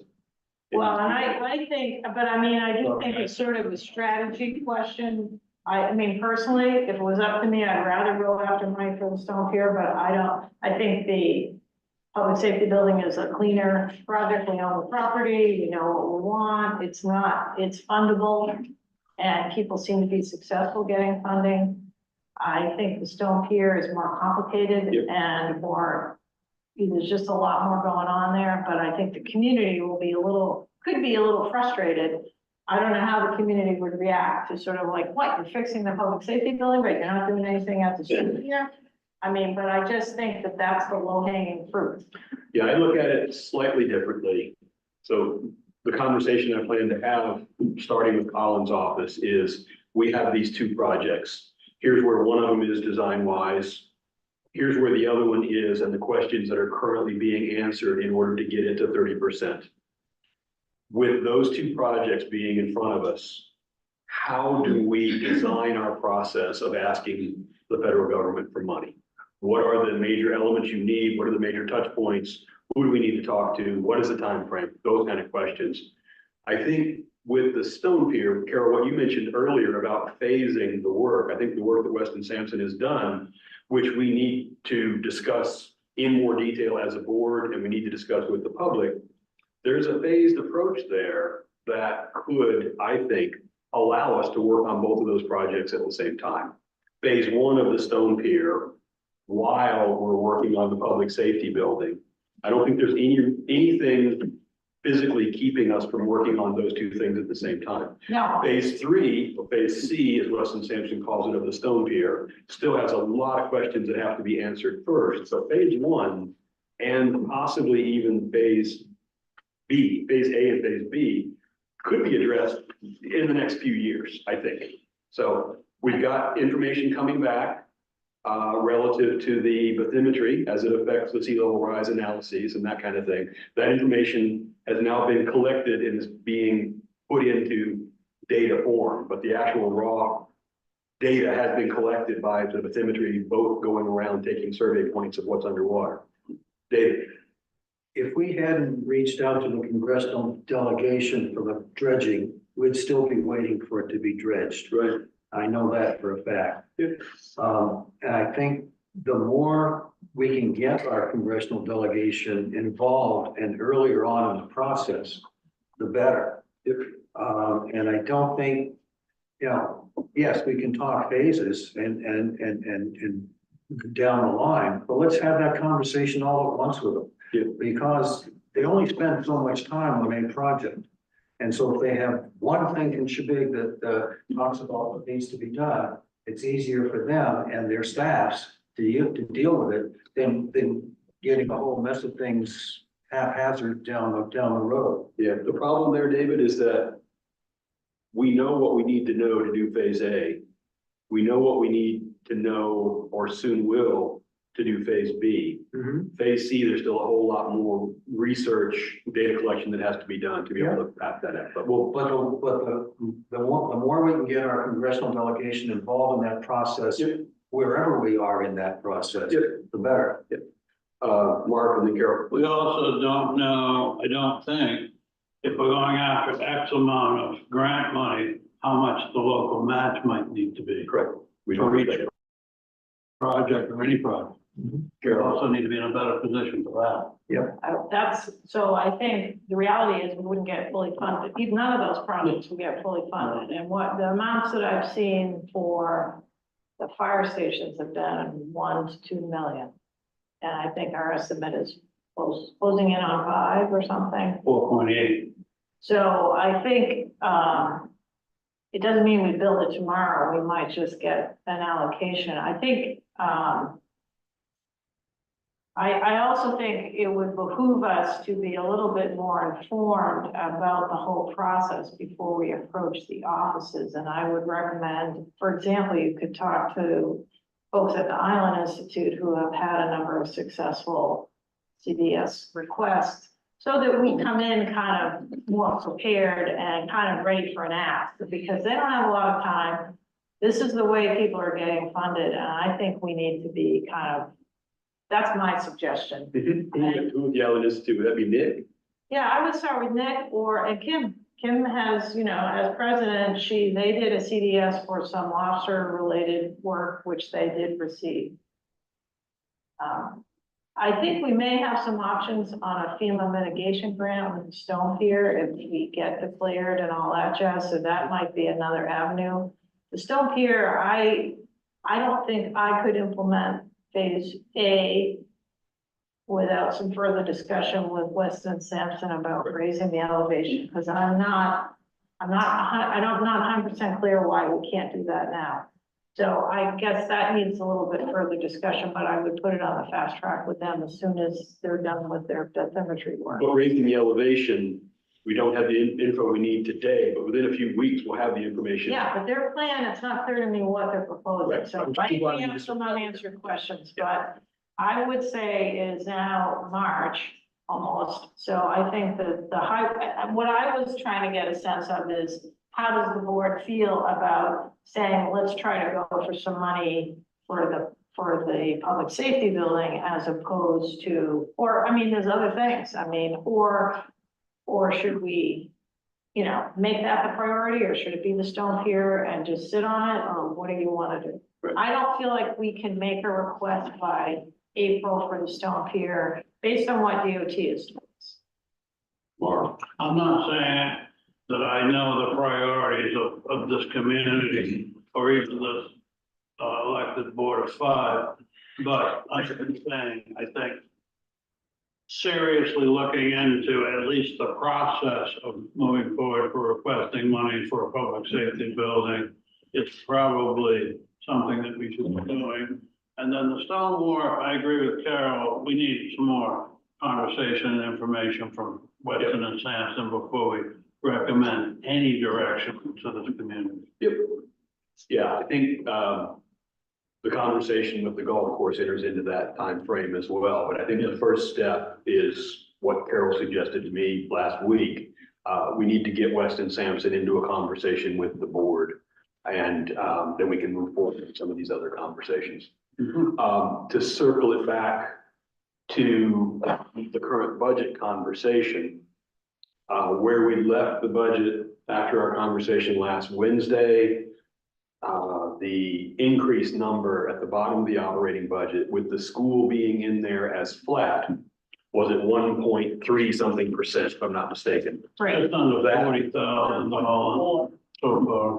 That was with the current capital numbers being in there at a decrease from last year of $75,000. So that's the reason for looking at what's titled custom budget report here. This is the spreadsheet that takes the page from our budget for Department 9,000 and then added in our few columns that relate to the Machias account, showing us what we have. The far right column says what we currently have in those capital accounts, plus what's currently in 2025 initial as suggested amounts as to what we put further into those capital accounts. And I think we could have a conversation today about whether we want to be at 2025 initial totaling 327,500, or do we want to be at 416, or do we want to be at 600? We can have a conversation about that because we're currently in the second round of budget conversations. And I think it would make sense to put a flag in the ground on the capital budget and then see how that affects the budget. And then as soon as we can get information from the school, we can put their info in, then we can begin talking about unallocated fund balances, and we can begin talking about tax rates.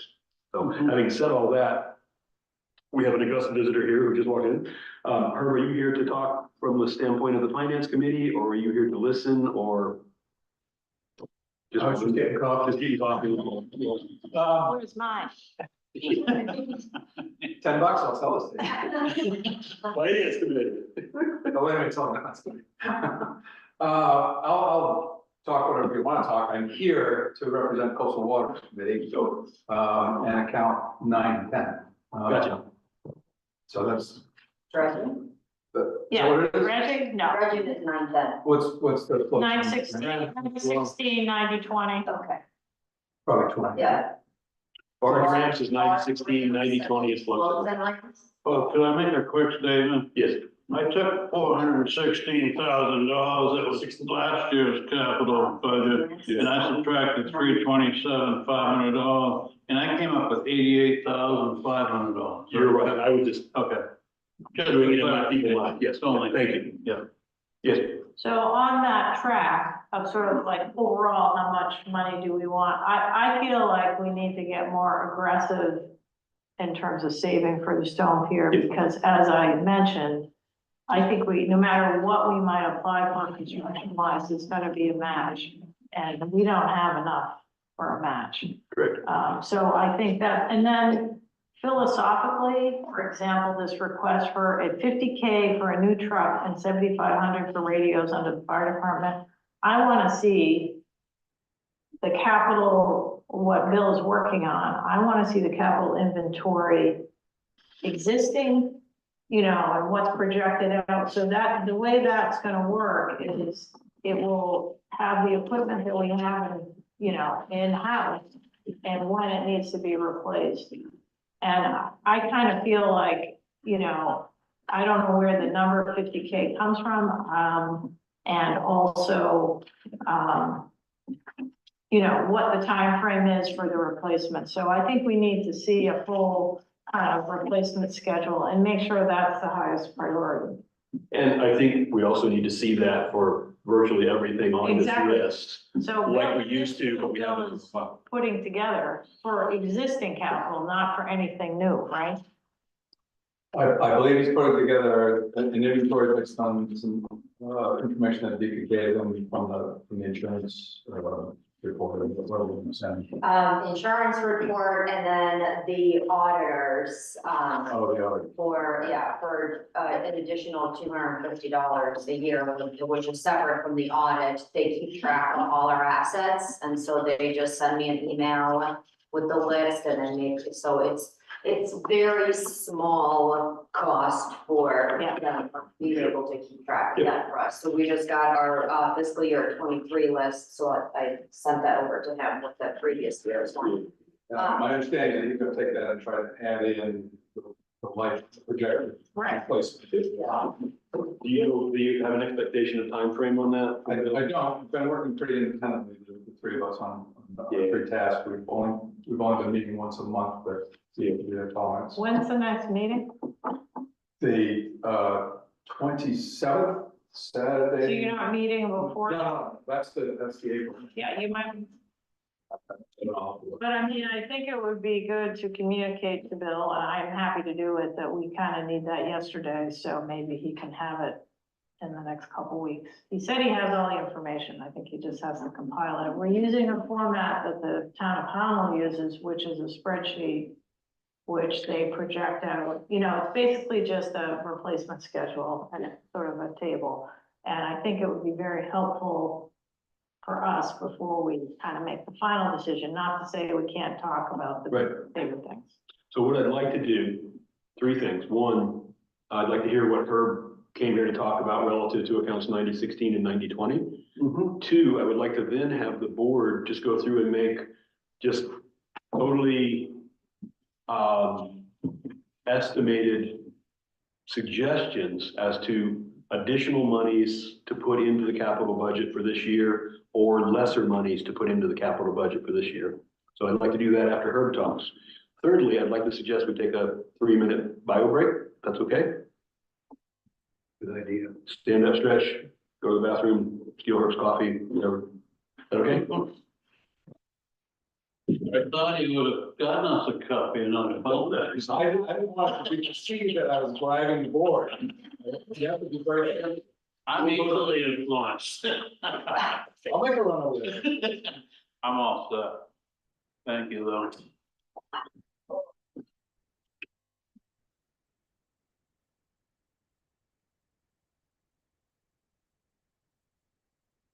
Not a bad day out, that wind's biting, but It's cold. it's supposed to adjust to only 20s. My father always told me when I was born in 1961, Well, I guess 18.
Doing. Well, but I just think that's gonna be an easier fund ask than the other ones, and, Yeah. you know, towns have been very successful. If you drive around, you see all the new fire stations. And because it's a pretty straightforward project, I think, you know, doesn't mean we do it the next year, because we probably have to come up with the rest. Two other points in addition to those three. At the bottom of this spreadsheet are two sets of boxes that are not in our current budget for Department 9,000. Part of that is things that are on deposit at Machias, which are not in our current budgeting conversation. Starts with rescue vehicles and equipment for $99, ends with cemetery capital reserve. I just wanted to talk about why those are there. Is there any other way to use those monies, et cetera? And then the last set of boxes is the school, which is a different conversation. Capital accounts relative to the school. But those are capital accounts. They are capital accounts. Everything that's on Machias savings bank statement are capital accounts. The reason that, the trio spreadsheet shows what it does is it because it compares what was budgeted in the current year. So if you choose to budget anything for next year out of any of the other ones, then it will show up. It's just a weird way for it to show in there. And then the last point, just as a point of reference, but also as a plea for help, if anybody's interested, Vika has already started investigating how we might be able to earn more money on fund balances. Right now, we're earning 1.75%. Yeah. CD rates are currently above 5 for a 6-month CD. So Vika's working on that, but some of this money sits there for long periods of time and could be earning us another $40,000 or $50,000 in some fashion. So that being said, Herb, 90-16, 90-20, you came to talk about. Yeah, I can talk mostly to remind you of the conversation we had last year. So this is with respect to replacing the floats, the 5 floats, the project that the Coastal Waters initiated last year with a small grant. That's underway. We've ordered the float. It's being built. I don't know when it's going to come, but that's all happening. It took sort of way too much babysitting time on a lot of people's parts to get to that point where we need to get into a rhythm where we're just like replacing these things. Just to remind the board, we've got a maintenance plan in place. As of last year, that we just updated on the 15th at the Coastal Waters meeting. We looked at the cost, the actual cost of this float. Our plan had in there a dollar figure of estimate of $65 per square foot for funding purposes for our 16 floats. This one came in at just about that. So we're upping our planning number to $70 per square foot. We made a recommendation last year that you plan on contributing every single year $13,000. That was at the old rate. This year, with the adjusted numbers, the plan is going to come to you, and it's not ready to come to you yet, close, at $15,000. So we're asking you to plan for $15,000 every single year. Right. And that's whether we get, last year, after you heard we were going to get a grant, we took $10,000 out of it. That's not the intent of the Coastal Waters. We're not going to get grants to reduce that number. We're going to get grants so that we can accelerate the replacement of these 16 floats. It's going to take 16 years to do at that rate. Some of these floats are already 20 years old. And appear to be toward the end of their life cycle. Yeah. 16 years is too long. You guys have made that judgment. Do you have a schedule for replacement? We do. We have estimates in the plan, which you will see. All we're asking for this year is that you sort of abide by our philosophy that we presented last year, which was put in, the base amount to get us in a 20-year life cycle. I mean, the number is derived by taking the total square footage of the float, which is 4,320, dividing it by, in this case, $70,000, multiplying it by $70 per square foot. Total cost of $300,000 if we had to replace all our floats tomorrow. We're figuring a 20-year life expectancy on each float. Remaining on each float? No. So what's the? This is to get an annual contribution. This is our calculation to justify the $15,000 a year. Okay, and will you provide this to Bill so he can put it in the? Yeah, it's on its way. We talked about it at the last meeting. Okay. It's on its way.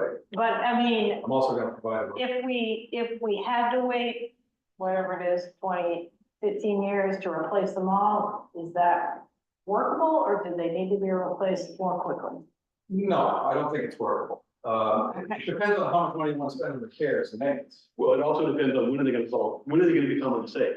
That's what I'm. Well, it depends on how much maintenance you do. I mean, we don't give them hardly anything. Okay. And so it's, you know, I just can't answer that question. It's not a, I mean, we need to go into more specifics as to. you want what to pay that for maintenance, you want to just replace the float on the schedule. So What's the cost benefit of that comparison? What is the material cost? What is the labor cost? What's the labor? we're in the process, qualification? we're in the process and the plan last year suggested that, and will again suggest that the town uses a checklist to look at the floats that are there. Yep. And if need be, get somebody to assess them and say, Yep. should we maintain this or should we replace it? Yep. And that's part of the recommendation last year, hasn't happened, it's part of the recommendation this year. We don't really plan on doing that as a committee, but we think it needs to get done, whether you pay somebody to do it, or whether the town crew does it. Those floats need to be looked at critically based on our criteria in the plan. And we can come up with an assessment then. So we're asking for the information and ask to do that. Okay. To assess that. Question, is the coastal waters request that we put 15,000 in this year? Or is it that we have 15,000 available to spend each year? The reason I'm asking is that there's currently 33K plus in there, But but next paragraph, so I didn't write it, sorry. says that, and last year, I forget what the number was, I think it's 30,000. We recommend having a reserve, constant reserve in the account of the cost of the most expensive float to replace, which is probably one of the ferry floats. Just from the prudent. That's about $40,000. So we'd like to see a constant balance of $40,000 in there for emergencies, emergency replacements. And this is just floats. We also have ramps, piling, we have all kinds of other stuff. And we're just trying to get to the basic. Let's get into a system here. We're funding these things and replacing these things on a regular schedule. We're just getting going. I'm trying to get into a rhythm here. So should, in 2025 initial, if coastal waters had a crown on their head and ruled the world, would that number be 15 or would that number be 20? If there's 33 in there right now. Well, 15. I'm sorry. 15 is what we're asking for. Okay, We'd like, you know, we're putting out the goal of maintaining 40,000, but we're not asking for that at this point. okay, so No, 15 strength. in the 2025 initial is what you're asking for. That's correct. Thank you. So up to 5 that you have on the paper right now, 15 will be all that. Carol, So do I understand correctly, though, that's only floats, we're not talking about ramps, and are you planning to tackle ramps as another item, or? It's in the inventory, it's in the plan. We haven't put it in the metric or the algorithm for annual financing. We haven't really assessed the, other than some known damage on a couple of them. We haven't really assessed the life expectancy, put that part in play. They were replaced not that long ago with those aluminum.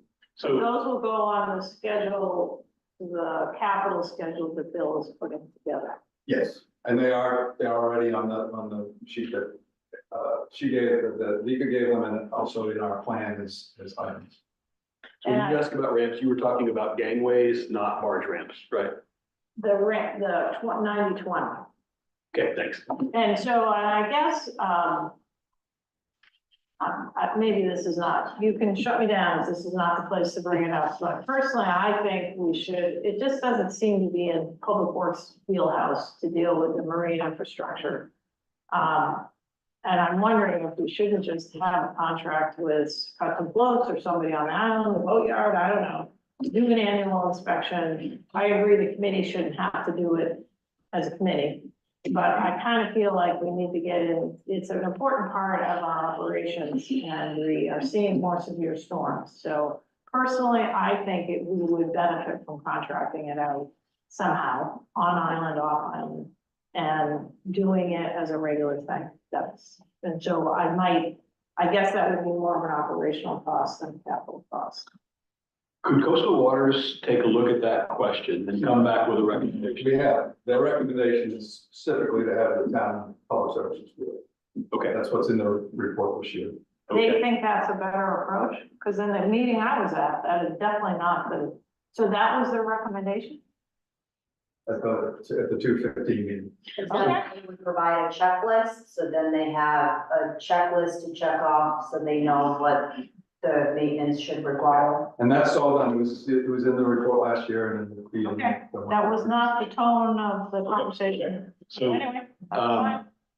I would suggest we let the town administrator take a look at that checklist, work with Public Works on it, and come back with a report to this board as to whether that's workable from town administration, town crew standpoint.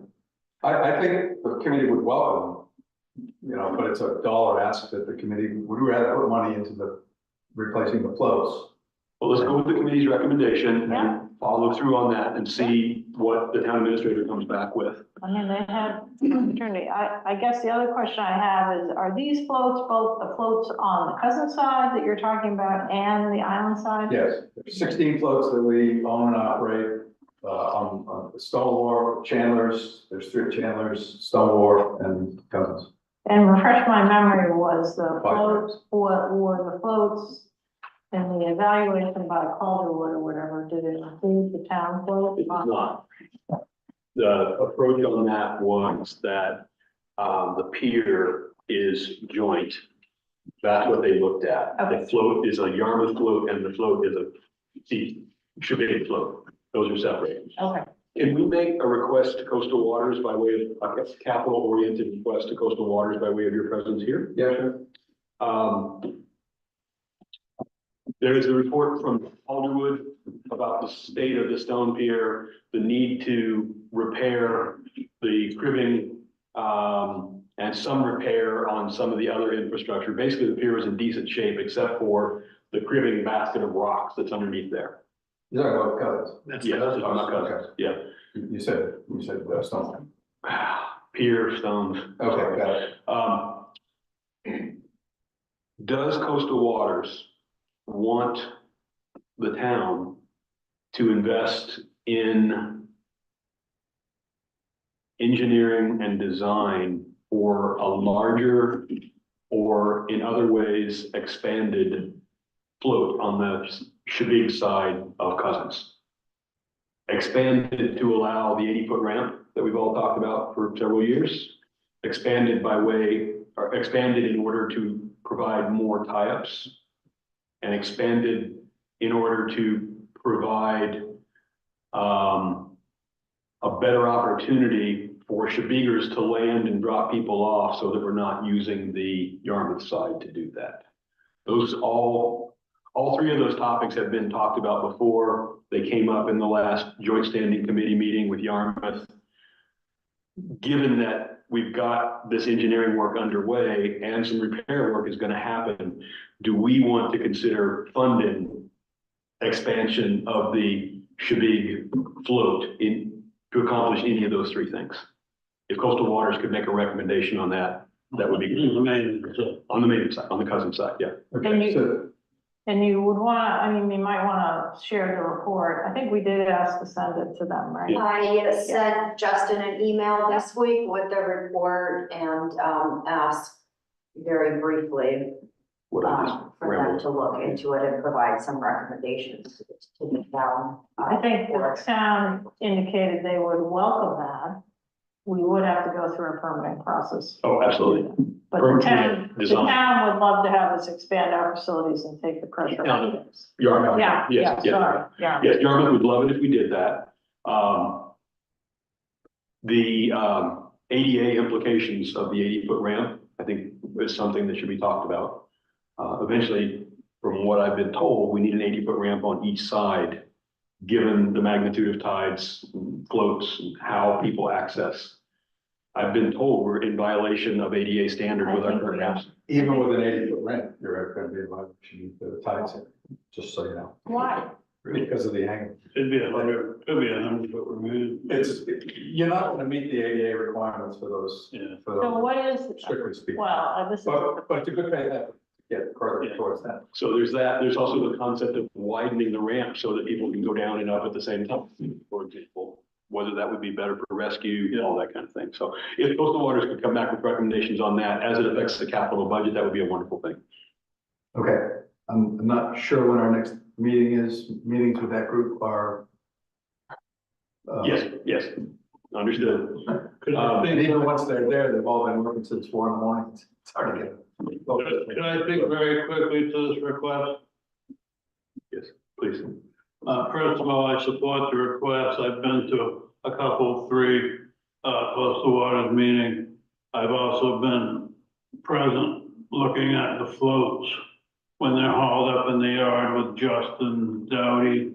I've also been present at 2 meetings with Scott Dyer from Custom Floats about the new proposed, not proposed, the new float that's being built with the grant money, and I thank Herb and the committee for that work.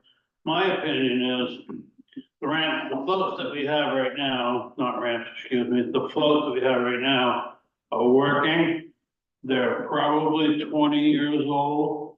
They're not in horrible shape, but I think moving forward long-term, it probably would be a better move to consider consistent long-term program of replacement and do a needed minimal maintenance program with the public works crew on the existing equipment to keep it functioning while we replace, instead of trying to put a bunch of money into old floats and old systems that you don't know. Because even the hookups are better now. Even the hardware and the hookups are better now. They wear better, they wear less.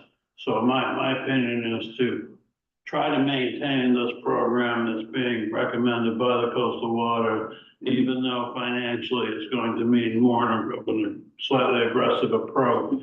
It's a good approach. Well, somewhat analogous to building up our infrastructure like we did with the roads, get them to a better point. But what I hear you saying is go skinny on the investment in maintenance, knowing that by going long in the investment in replacement, we're coming up with a better long-term product. And you can recover a little bit of money possibly by putting the existing floats out for auction. You can probably, recover a little bit of money. Also, the float over at Cousins Island is fairly new, that CTC and others land at. The float at the Stone Wharf that they berthed at and land at is not in terrible shape. And long-term, we may end up with a capital project, especially at Stone Wharf, that replaces those systems with a bigger ramp and a bigger float. It may even be concrete. Yep. So, thanks for that, Herb. Appreciate it. There was one other point. Custom typically sells floats like that are used in decent condition for somewhere between $4,000 and $6,000. I've been out shopping for them in the past. So I would suggest we treat that as an opportunity down the road, that we not work that into our financial calculation, because who knows what the market for used floats is going to be with all of that. I agree. I don't think we should. Yeah. I don't think we should plan on it. Yep, okay. In fact, there might be a disposal cost, Yeah. Oof. Other questions for Coastal Waters or for Herb as Finance Committee Grand Poobah? Mark? I assume we're not going to talk anything about barge ramps with. Well, Bow ramps, barge ramps. barge ramps? Well, and you did get Barge. the concrete. Yeah, I we think we can should. talk about that if you want. Yeah. I don't know if everybody's aware of what the status of that is. We got those planks. We're in the process of trying to figure out how to get them here. Right, yeah. We've got the grant. But there is gonna be a cost to get them here, there's gonna be a cost to put them in, and then, they may be, I don't know what those costs are, but they'll come out of the same account. Well, no, because. Oh, is there a separate- There's a separate barge account? account which has a balance of 30. 50, right? Barge ramps is engineering, capital maintenance, Oh, and construction and 30 now. reconstruction of barge ramps. Whereas floats and gangways is construction and Yeah. replacement of Sort of floats floating. and gangways on Cousins Island, Storm Wharf, Chandler's, not used for repair or maintenance. So 9016 had just under 31,000. Yeah, I was looking at after 20 grand this year, Right. so. Gotcha. So, but I'm wondering if it seems like we might need to do some concrete repair there too, no? That's more the pier than it is the ramp. compromised, but Well, I it mean, is probably part of the bigger, Yeah, the bigger work that we're doing there. so, okay, so you guys can lay down these, or somebody can install these planks without any other maintenance of the barge facility? With pictures, the people we worked with, at the state, suggested that the town crew ought to be able to do it. The town crew ought to be able to do it. Okay, They sent us a page of standards and some sort of recommended techniques. Yep. I don't know how helpful those will be, but and Coastal Waters feels the same way, that we can probably do it ourselves. okay. getting in here, this is still the open question. Getting into here is the logistical challenge, but Yep. I think it'll be fine. Yep. So- Is the amount of money that's in there, account 9016 currently has 30,792. We're proposing an additional 20K, which would then that would be 51,000 in the capital account if we contribute 20K this year. Does that sound reasonable? This is the barge ramps. This is the ramps, barge ramps, yes. Do we need to add that 20K Yeah, this year? I'm asking that question. That's basically it. I think the cost of installing and getting it here is gonna be less than 31K. I agree with that. Well, the cost we had from the boatyard to get them over here, well, not even. It was dramatically less, yes. Well, that was $300 an hour. They charged us 1 hour, and it was free delivery because the purchase was directly from them. We hired them to go up to Richmond to get these free planks and bring them down. They're probably gonna charge us $300 an hour for the whole thing 3 times, because we're getting 60 planks, not 20. Okay, so I guess what we need from coastal waters right now, we have 31,000 in there. We're appropriating another 20. We just need, I would say we need a recommendation from coastal waters, what should be in that account. Let's let Nika talk. I think she has a- The $20,000 that's recommended now is basically, based on last year's recommendation, and, my understanding that the $20,000 that was being asked to put in it was, from a discussion from a couple of years ago to try to build that account, to then have money to replace the ramps to be ADA accessible. So that's kind of the logic, I think these are only Ramps. barge, the guard ramps. Why would barge barge ramps ramps to need be to be? ADA accessible? Wait, hold on, the guard ramps. Yeah, we don't need to, I thought the extra 20K discussion from a year ago had to do with Bennett's. So I guess we don't know. I don't think it's ADA accessible, but I think coastal waters could help us figure out what needs to be in that account. Yeah, and the You're reason right. I mentioned Use Bennett's. it to account. Yeah. Yes. The reason I mentioned Bennett's, we don't know what's gonna happen at Bennett's. We know we have to have barging in some fashion. We know that if we add traffic at the Stone Pier at this particular point in the Stone Pier's existence, it's gonna be very challenging from the standpoint of traffic and safety. Yeah. So my suggestion is that we consider the current 31,000 plus the additional 20,000 as more than sufficient to deal with replacing the planks on the barge ramp at the Stone Pier. But for now, that we leave that 20K in there in anticipation of whatever it is we need to do to keep being able to barge, once we learn more from the DEP regarding Bennett's. That's, I agree, and I will have Justin put a discussion about those topics. thanks. I don't know what we're gonna be able to decide based on the Yeah. information that we have at this point, but. If we could have a conversation offline about schedule, if you and I could sit down and look at the budget conversation schedule, we only had one capital discussion in the current schedule. Obviously, we need another one after today. So we can figure out how that overlays with the ability for coastal waters to get together. And you guys had picked a date for a presentation. When was that? 27 April That's for pretty the late. finance committee. Right, so that's kind of late in the game, actually, when I think about it. But Well, is that presentation aimed at the part that you're working on, which is what is the future of the finance committee? Or is that presentation aimed at what Courtney's working on and what Bill's working on? all three. I think Carol's point is well taken. Unless we circle back to capital right before we finalize, we're supposed to finalize things on May first at our regular meeting. So if we're meeting on 4/27 to learn from Well, Courtney's work and Bill's work, that's kind of late. I think what we could do is I'll follow up with Bill and ask him to get his stuff in much sooner. I think this is a public meeting for anybody who, it's not just select board. Right. So I think we can stick with that date because it was the only date Courtney could make, right? Yeah, I think that meeting is more to inform General. the change that we are proposing to create a committee that's gonna look at our finances in some way. And I think that's more what it is, than to inform this process. And frankly, if Bill can't finalize the inventory in the next week or two, I'll do it because it's not, I think we need it in the next couple weeks. And I don't know what his timeline is, but I think that's something that we have to have. Okay, good. Thanks for that, Mark. Not to sound like a cheapskate, but I'm not too keen on leaving this $20,000 in there unless we have some kind of a goal or a plan moving forward for us. Okay, and one further thought that was rattling around in the back of my head when I was leaning toward leaving it in there was that one more, it's maybe confusing, but I think somehow, some way, barging is gonna need to be further funded, whether it's at Venice, whether it's at the Stone Pier, whether it's at some unknown location.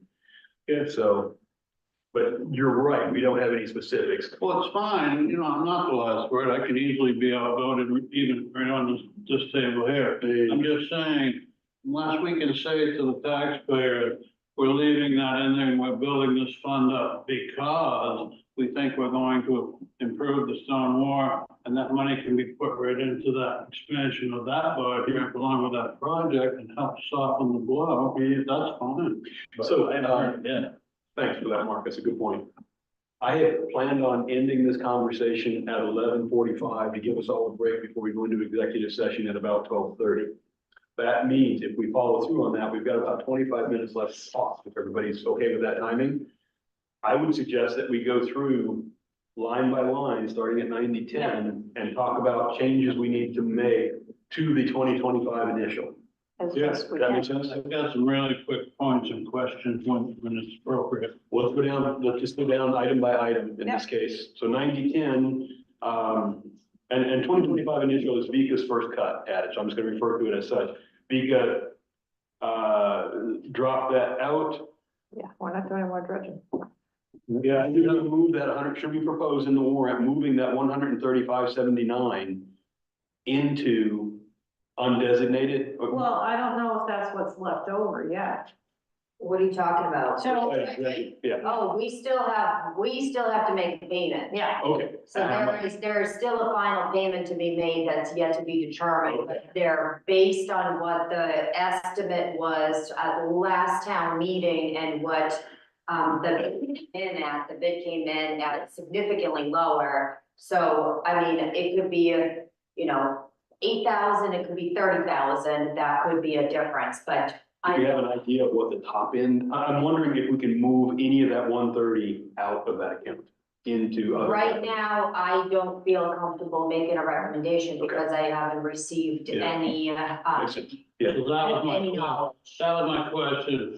When she gets the final invoice or whatever you want to call it, hopefully the final invoice Will for be- dredging, yeah. then she will know Yes. a balance. Then she'll be able to bring it back. Mhm. We'll be able to ask the people at the meeting for permission to move it from there. Correct. do you have a time expectation as to when? The last time I heard from him was, that they were gonna buckle down on the numbers. So he knows our timing with the budget. Okay. So, Awesome.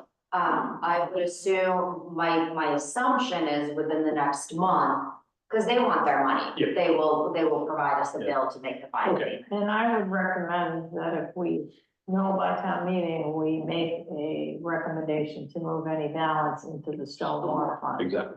So moving down to stone wall, I agree with that. 90-15, initial 2025 is to add 100K in that account. Is everybody okay with that? I'd probably bump it up. Mine's 200,000. Yeah, me too. Good, we're thinking alike. David, is that okay with you? Yeah, we're at 100, want to go to 200? Yep. Right. Yeah, Okay, yes. Mika's got that down. We did. 90-16 and 90-20. So barge ramps, for now, we're gonna leave that at 20 for the ad.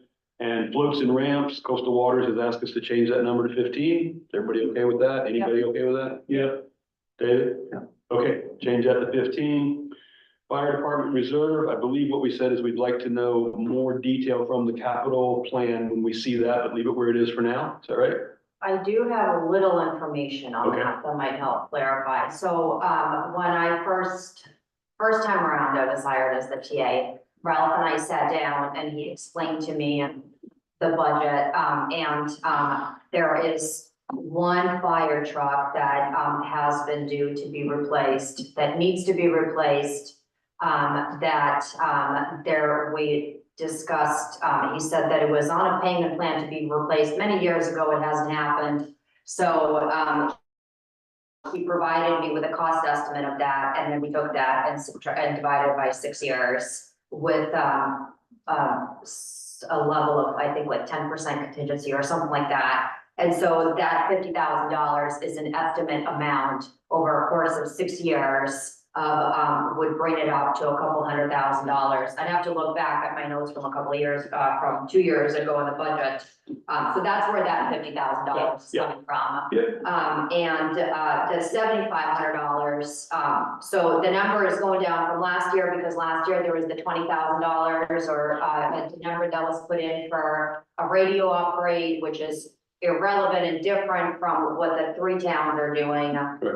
This year, 50 and then the 75 for the physical radios to be replaced, which in the memo that was provided at the department, it was $15,000. They're asking for 75. So that's, if that helps explain those 2 numbers a little bit. And that's taking the current radios that the fire department crew carry with them, radios and pagers, from the world of analog into the world of digital, from the world of not working and having dead batteries into function. And the fire truck, it's after this year, it will be 4 more years of this to then build the funds to be able to buy, I think it was a $360,000 truck or something like that outright in cash. The fire truck that needs to be replaced now, when it does get replaced, due to their size, will not fit in the current fire department. So the plan is to set the money aside at $50,000 to then have money. So then when the facilities, when the new facility is built, is then big enough to house that. Carol. So I just want to be clear, the radio request is $7,500. Yes. And is that a capital item? Because I thought our threshold was, what was, 7. oh, it's 7? Well, I thought it was used 10. to be. So the cost is $15,000. They're asking for this year, $7,500 to be set aside for that. And then next year, another 7,500? That's my understanding, but I can clarify that. So when would they replace them? I would have to ask more. Okay. You just said So we just need a little $15,000. more information, Yeah. okay, because that's why I was confused. That makes sense. Okay, moving along. So we'll get more info on trucks, what trucks being replaced and what the plan is for radios. Building facilities 90-30, 2025 shows adding 40,000 to the existing 46,000. I believe that's primarily aimed at transfer station. Yeah, and so the last couple of years, $20,000 has been put into building facilities. I bumped it up to 40 just as a conversational piece. Because based on, once again, in the department's discussion, in my memo, my recommendation is, and I hope that the board can look into maybe making some small improvements to the transfer station in the coming budget season to accommodate the increase in some growth. Rough numbers, we have the 2 big trash compactors, Yes. 20K a piece, 30K a piece. You have any idea what those cost? I don't There was somewhere though. I think it was 14,000 Yeah, or that something sounds like right. that is the number that's jumping out at me, but I don't hold me on it. There We is have the numbers. a recycling compactor So line. let's just call it 20 for the Right. conversation. We've got 46 in there. We're proposing to add 40. I think that's high. I think that add is high. Not me. Okay, Can I, so yep, the compactor, there's a separate line item for that, so it would be different. The building facilities Oh. is specific to, the building structure. well, here, let me, so this is, renovation and improvement to town-owned buildings, including town garage, sand shed, transfer station, and public safety building. So that particular line is to be able to do improvements to any of town-owned. Okay, so my question then is, we're gonna have $86,000 in there as of July 1st. What will we be doing with that $86,000? For me, I think it's, as Vika said, making some improvements to the transfer station facility. And then I also think there may be some continued cost for the new town, the new fire department. Right, the new fire Oh, department. absolutely. And that's where the design of the new fire department comes out of that account, 90/30, right? Correct. Okay, all right. Thank you. That's helpful. Any other questions on account 90/30, building facilities? Okay, leaving that at 40. New town office, you've got an additional 10K in there, Vika. What's that for? 10 is, has been, consistently being put into this since the facilities committee, has been, created. And this is, the last couple of years, it's been $10,000 and it's a reserve fund to build a new town office and or renovate an existing one. Mhm, okay. And is there an ultimate amount you're trying to reach?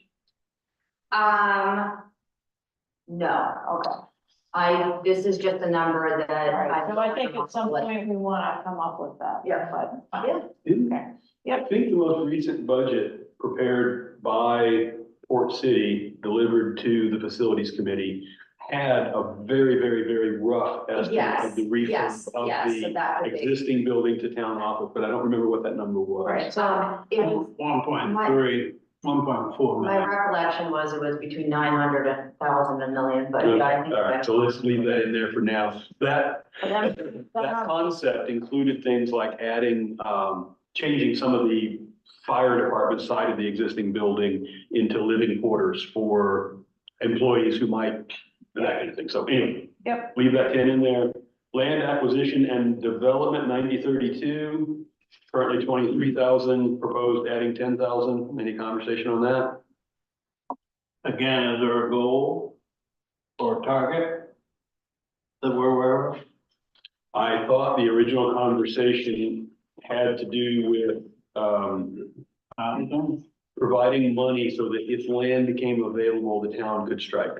I think, the Putnam property was described as one example of what Yeah. we might have been able to take advantage of had we had some money. We have $23,000 in there right now that I'm looking at, so that bump it up to 33. Yeah. Which would give us a down payment on Yeah, it will give us hardly anything. In some ways, that should be a much bigger number, but And this number was bumped up, not last year, but the year before at a town meeting by the resident. oh, that's Made a right, recommendation. John Ash, right. Yeah. I'm okay with it for today at least. But I think actually it should be, we should have a goal that we're trying to reach and it should be a much bigger number, but I think for now. that. Okay, all right. I mean, I think as part of this capital, you know, first we're gonna find out what we have to replace and then it's, well, what are the other things we wanna do? Okay, all right, moving along. Solar array purchase 9033, currently at 79. The buyout, I believe, if we did it this year, was 86. Yeah. And putting another 10 in there, the buyout will be slightly less next year. I will tell you, the Climate Action Committee, particularly a couple individuals have looked at this in detail, that reaction I've heard from them is like probably beneficial to wait. Mhm. And there were some questions, so they're gonna have a meeting with Steve, Okay. revision, but my I think I can say pretty confidently that they're not gonna recommend buying it this year. So that being the case, should we strike that 10,000 out of 2025? No, because the total, we'd have to kind of, I don't know what the number will be, but we don't have enough of the purchase price even for next year. We do, actually. He gave us that number in that report. Well, they didn't think that the 79 would cover that. Okay, so let's leave it in there for now. Okay. Vehicle reserve, 9035, broadband reserve, I'm sorry. Broadband reserve is currently at 49. We're recommending adding 0. Mika, what's I know that's a weird reserve because the money's coming back to us eventually. Broadband is town ownership of infrastructure of broadband internet service on the island. That's the description. And what's our target for that? That would be a question for the broadband committee as far as how else they're looking to utilize these funds. Or if, I don't, to my knowledge, they're not looking for any more. These funds have been, used for things such as, like insurance costs and things like that towards the broadband. So It's also for the operation of the new system until the revenues start coming in. So it basically builds the system and then gets it off the ground. Well, the description says town-owned infrastructure. Yeah, it'll be town-owned infrastructure, but it's gotta be paid for, and that's what this is for. But I don't think it included operational costs. No. Right? So I was just curious, that's correct, that it went from 40 to 49,810 somehow without us That's- appropriating money? That's interesting. That's just interest. It is? Okay. And I guess the question I have is, this shows up on the bond schedule, right? Okay, so somehow we're gonna reconcile that, there'll be a way to reconcile what it's costing us versus. Shows up in debt service, actually. the loans that were taken out go off in debt service, yes. That's the money that is supposed to be. Right, so that's supposed to be paid by the shareholders or whatever, but this is just residual money from the project that we're leaving there for now, but we don't need to contribute to, is that? That's my understanding. Yep, okay. All right. Vehicle reserve, 9035. We've got 13K in there. Suggested adding 5. This is vehicle reserve for like. Yeah, This pickup is trucks the and last cars. couple of years, $5,000 has been put into it, been added into it, and it's for capital maintenance and replacement of town vehicles. And again, I would suggest, once Bill does his inventory, then we can come up with a better number, Yeah. but leave it like that. All right, that work for everybody? 9040 grant matching funds. We've got 48,600 in there. Suggested add 20. And that was same thing, that was a number from what was And last year, and it had been bumped up to. And Previously. The last grant we submitted for infrastructure money for the Stone Pier, so we asked for 50, but said we would match at 15. That could either come out of the Stone Pier account or this. I think that, we can leave it the way it is, but the bigger that fund is, the better. I agree. So you're suggesting leave it at 20? At least, yeah. For Are now. you suggesting to add it or? No, I think leave it at 20. I'm just saying potentially we could kill 20, kill 15 of it. David, any suggestions? I don't see a problem there. Mark? I'm good. Okay. Revaluation reserve, I don't understand that one. I mean, I know what the term means, but how do we come up with how much we should have in that account? So, based on any information that I had looked at, there was a quote or a number that was provided to the town and it was $75,000. For revaluation that should have taken place this year. Provided by Jackie?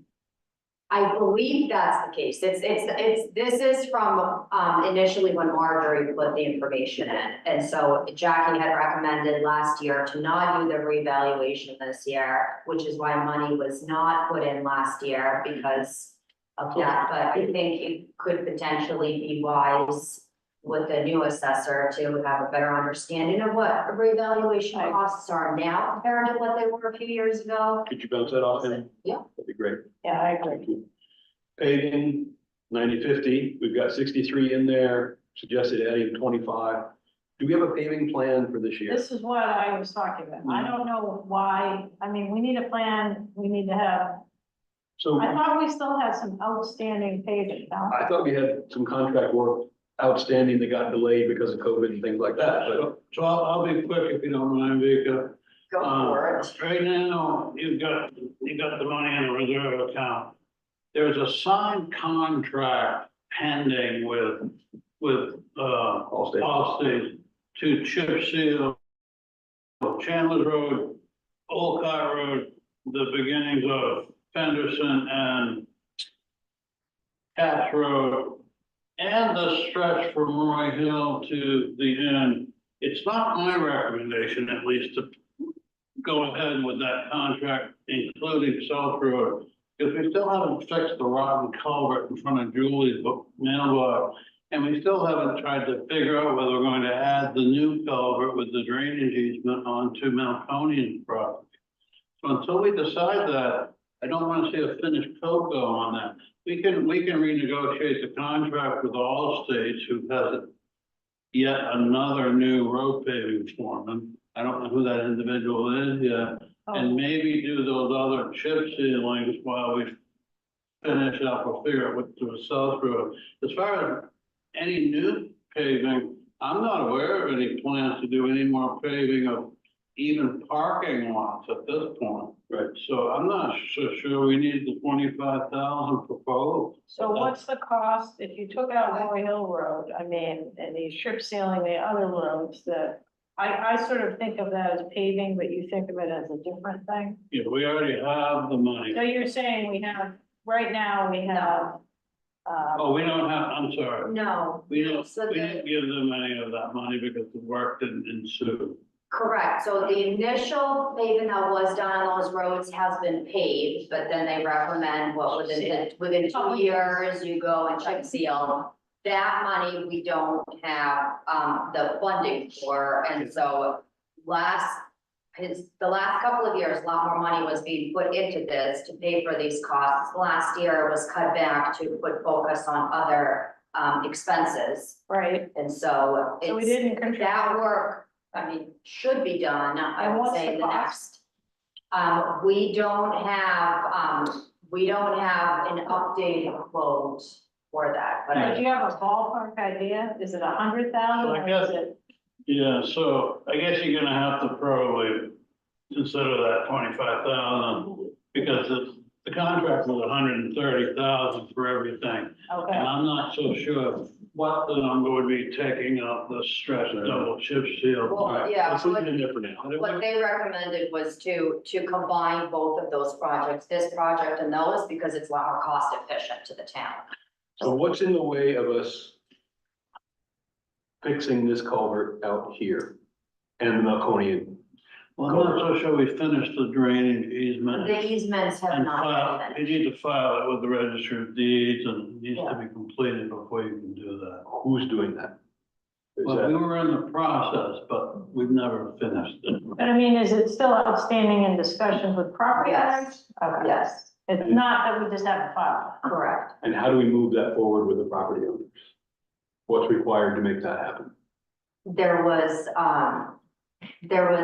information about, doing, so the last time the holdout was because there were surveys. It was survey work. The town needed to have surveys to have the exact lines. Are those done now? So there was survey that had been done by, Mike Robinson of his property, and so, actually, I have to look back, I think I was, you know, Old Beaver. Old Vega was waiting on information from, the surveyor about, getting that information, because that information might have been then enough to present to the attorney, to then have enough to draft up the easements, because they couldn't draft up any of those easements without having the exact property lines. So for So, an upcoming, in the next meeting or two, my concern is that if we let these roads deteriorate because we're waiting for the culvert, I we agree. might be hurting ourselves with the roads. So if you could bring an update to the next meeting or two with that information of what steps need to be taken to move Yeah, I forward on can that. dig back in and see where things are left I off. guess we've got to leave the 25. Yeah. Yeah. agreed. For now. One last comment on Yes, this, if I may. I'll make it quick. We began the road plan in 2010. Yep. On Schoolhouse Road. So, we're about ready to start another cycle. 10, 15 years is probably That's what I the was life asking. expectancy. Just, Well, I was gonna ask a similar question. I walk by your houses on a regular basis and I always look down because I've had knee surgery, I'm looking for ice. There's a lot of cracks in the road that are an inch wide. Do we fix those or do we pay somebody to put the tar in those cracks? I mean, we can fix it. We can buy the emulsion that you get for chip seal in 5-gallon buckets and we can, Yeah. Is that what does chip sealing fix those cracks once they come back together after 20? Crack seal product. Crack seal, I just remember a trailer with a heater on it with a that's gun. cracks. Yeah. To answer your question quickly, I agree with her. We can do some of that in-house with some of the products that are now available. That basically some of them you mix up with water right on site. Okay, And all right. they're actually, they have to have an expansion product in there built in. It's not the perfect system. So I would suggest that, knowing that Vika is now the road commissioner and Vika is new at that job, that we take it on as a board to not let the quality of the roads suffer as we focus on things like sea level rise, storms, new public safety buildings, stone pier. I don't know, as to Herb's point, we need a new plan. We need to update that 10-year plan and come up with a new 10-year plan as to how we keep the roads in as good a shape as we've gotten them to. One step we could take in that direction is, aren't there people at DOT who will come out and consult? They won't write a plan though. Yeah, but we don't need that. I don't think we need it. Okay. We just need to try to fill the cracks and fill the holes ourselves, I think. Keep water out of the road. That's all you Yeah, gotta do. okay, all right. So we're out of time now, but let's keep going. Recycling compactors, 9057. I don't think we have enough in there if it's around 20 grand to replace a compactor, it's not enough. And I I think, put the number in there just as a conversation Right, piece, so especially since all of what is currently in there is going to be drained to replace the motor that, broke. so I think we need to put 20. We got in there just $2,000. $2,000 in the account. She's currently got 5 in the 2025 line. I'd make it 20. Right. You did skip over public works equipment. Oh, thank you. Public Works equipment.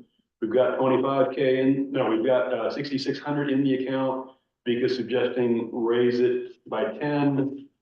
Prior year was budgeted to, And again, that was tractor time, yeah. So what is it we're spending money on? right, and I think the number is sort of irrelevant, but I do think Public Works needs to make sure their equipment replacement schedule is accurate. Yeah. And then we can come up with a number. The money that was, in there before was to bring it up to replace, or to purchase a new tractor. Right. And so, the Public Works does feel like their equipment is at a good standing.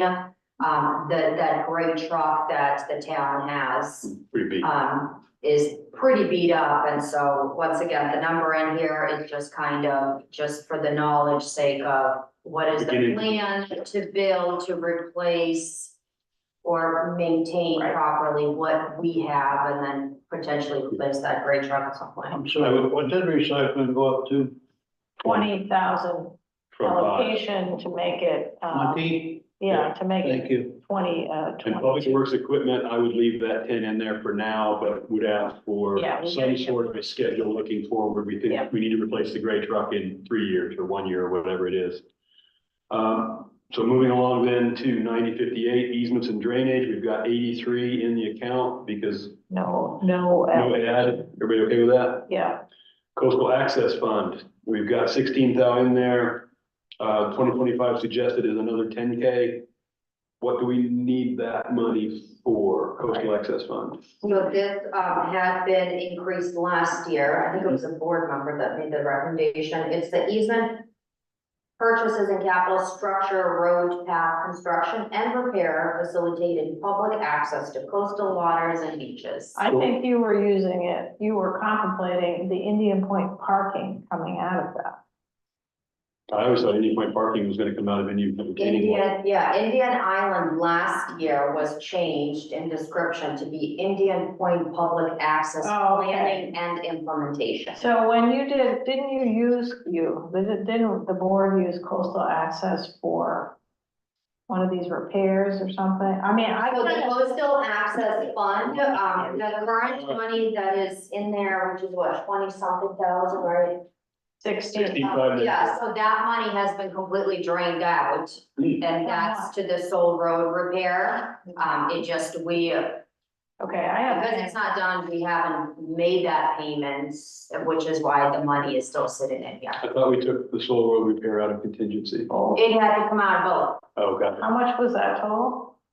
24,000. both 24, 23 and change, 24 and change. So I think, I would be inclined not to contribute to this until we decide how we're gonna realistically use the money, because I think that, to me, I'm just gonna throw it out there that I don't think that was a good way to spend money. So is this balance not accurate? The balance Spent is spent.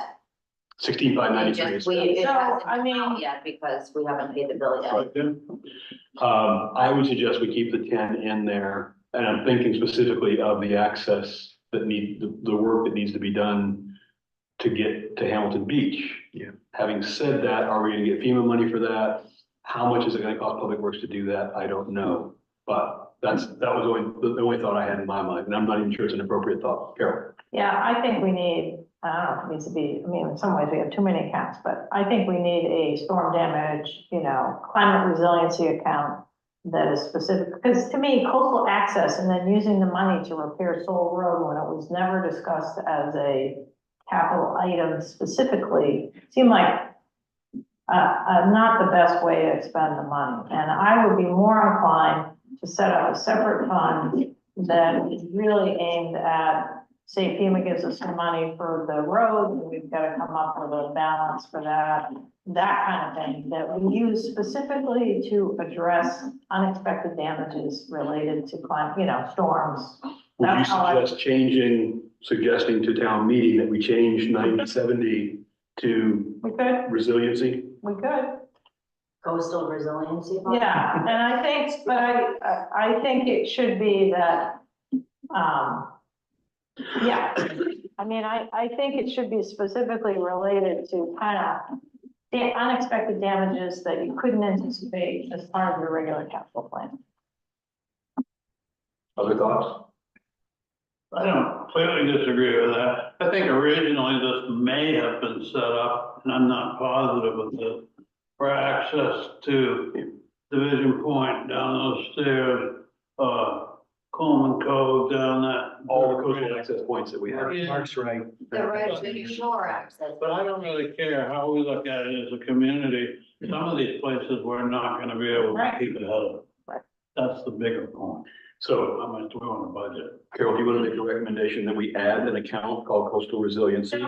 I mean, I think people, I would be happy to repurpose coastal access to coastal resiliency, and I think the community would support that. And potentially, I don't want to change the amount now, but potentially we may want to have $100,000 in that account. So should we change the title to coastal access and resiliency fund? Well, no, because then you're doing a million things with, I don't know.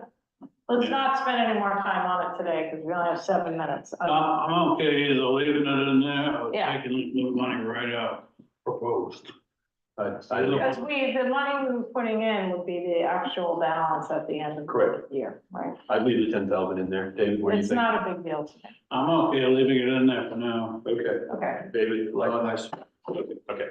so this Indian Point retaining wall has a new name. It does. And the new name is, Indian Point, Indian Island, and it's Indian Point Public Access Planning and Implementation. And so that was, I thought, sort of for the parking lot project, and we're not putting any money in there, and is that because nothing's happening, or where does that stand? Right now, where that stands is Bob and Mark took an assignment to come up with a drawing, a plans showing how to add parking at the top of the hill now that we have a survey in place. Have we paid the bill for that survey yet? And if so, did it come out of Indian Point retaining, did it come out? of Is this the survey that had to be split 3 ways? No, that was a different payment. No, this was a survey that I believe the town was going to, maybe, that might have been the one that got paid 3 ways. If there was a survey that was done for Indian Point, it was paid 3 ways. So, And yes, it would have climbed back. to answer your question, Carol, Do we need money? oh, we're gonna need money. We're currently hoping to come up with a plan that says, here's how much fill you need, here's what the material is, here's where the material is gonna come from, maybe existing material, and it's done in such a way that our road crew can build 5 parking spaces safely along the side of the road. So out of our town, so what do we need to have, and you think we're gonna need more than 57,000? You don't know. I I doubt it. don't think so. Yeah. Bob, if I may. Yeah. I think we need another discussion with the Indian Island absolutely. group. Yeah. To tell them. Yes. What I believe should be our recommendation. Yeah, that's our assignment is Then we'll to, come back to this board. But money-wise, we're kind of using internal funds for that, is that sort of what you're I saying? know it would come out of this 91, Okay, but that's enough? I think it's more than enough. Okay, Yeah, so it's, that was the question. eventually that number can come down, but let's just leave it there for now. So we don't need to contribute anything. We do not need to contribute. Our recommendation and a couple of those neighbors' recommendations are going to likely clash, but we need to try to get there. Yep. We need to have a discussion and see if we can meet. So last topic, and I don't think we can answer this question today, but those, that next set of 6, that have a note at Machias not showing in Department 9,000. Do we need to keep all those numbers there, or is there any opportunity to repurpose those numbers? And obviously, the cemetery perpetual care is a big number, the biggest number. I assume that needs to be there. I assume that's some sort of sinking fund because we're all old, but. Yeah, so those are all still active accounts, and they are on the capital reserve list. And like I said, the only reason they're not showing on the Trio spreadsheet is because there was no money put into them at last year's town meeting. Right. The fire department, the fire pond is capital maintenance and construction to fire ponds, which Ralph has historically said more money needs to be put in it, but with no recommendation for what and why and how much. The harbor master vessel and equipment, is capital repairs or replacement of harbor master vessels, trailers, and or motors. The rescue vehicle and equipment is capital maintenance and replacement of the ambulance and its associated rescue equipment. So there are specifics to what those accounts are. I think it's the question of whether you wanna, fund them more than they are. Yeah, if any capital repairs to ambulances, which would be more than 7,000 in order to be a capital repair, were necessary, the $99 isn't gonna be enough to do it, so. The reason that there's $99 in there now is because it was all drained a few years ago towards the cost of the new ambulance. Right, and so- And nothing has been put towards it. And again, I think the fire department needs to be sure they get a complete capital replacement inventory put together. Okay. We've gone 15 minutes beyond what I wanted to. One of us will need to pick up our interview candidate at 12:30 at the Stone Pier. I would like to suggest, I would entertain a motion to adjourn this public workshop of the budget. So moved. Moved by David, is there a second? Second. Second by Mark, all in favor, unanimous. Okay, and then we will open a public meeting at 12:30 and then immediately go into executive session.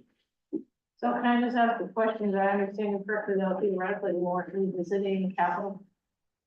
Sorry? Well, you had said that we weren't gonna talk about capital yet. No, I said it wasn't in the schedule currently to talk about it again, clearly we need to, so. Yeah,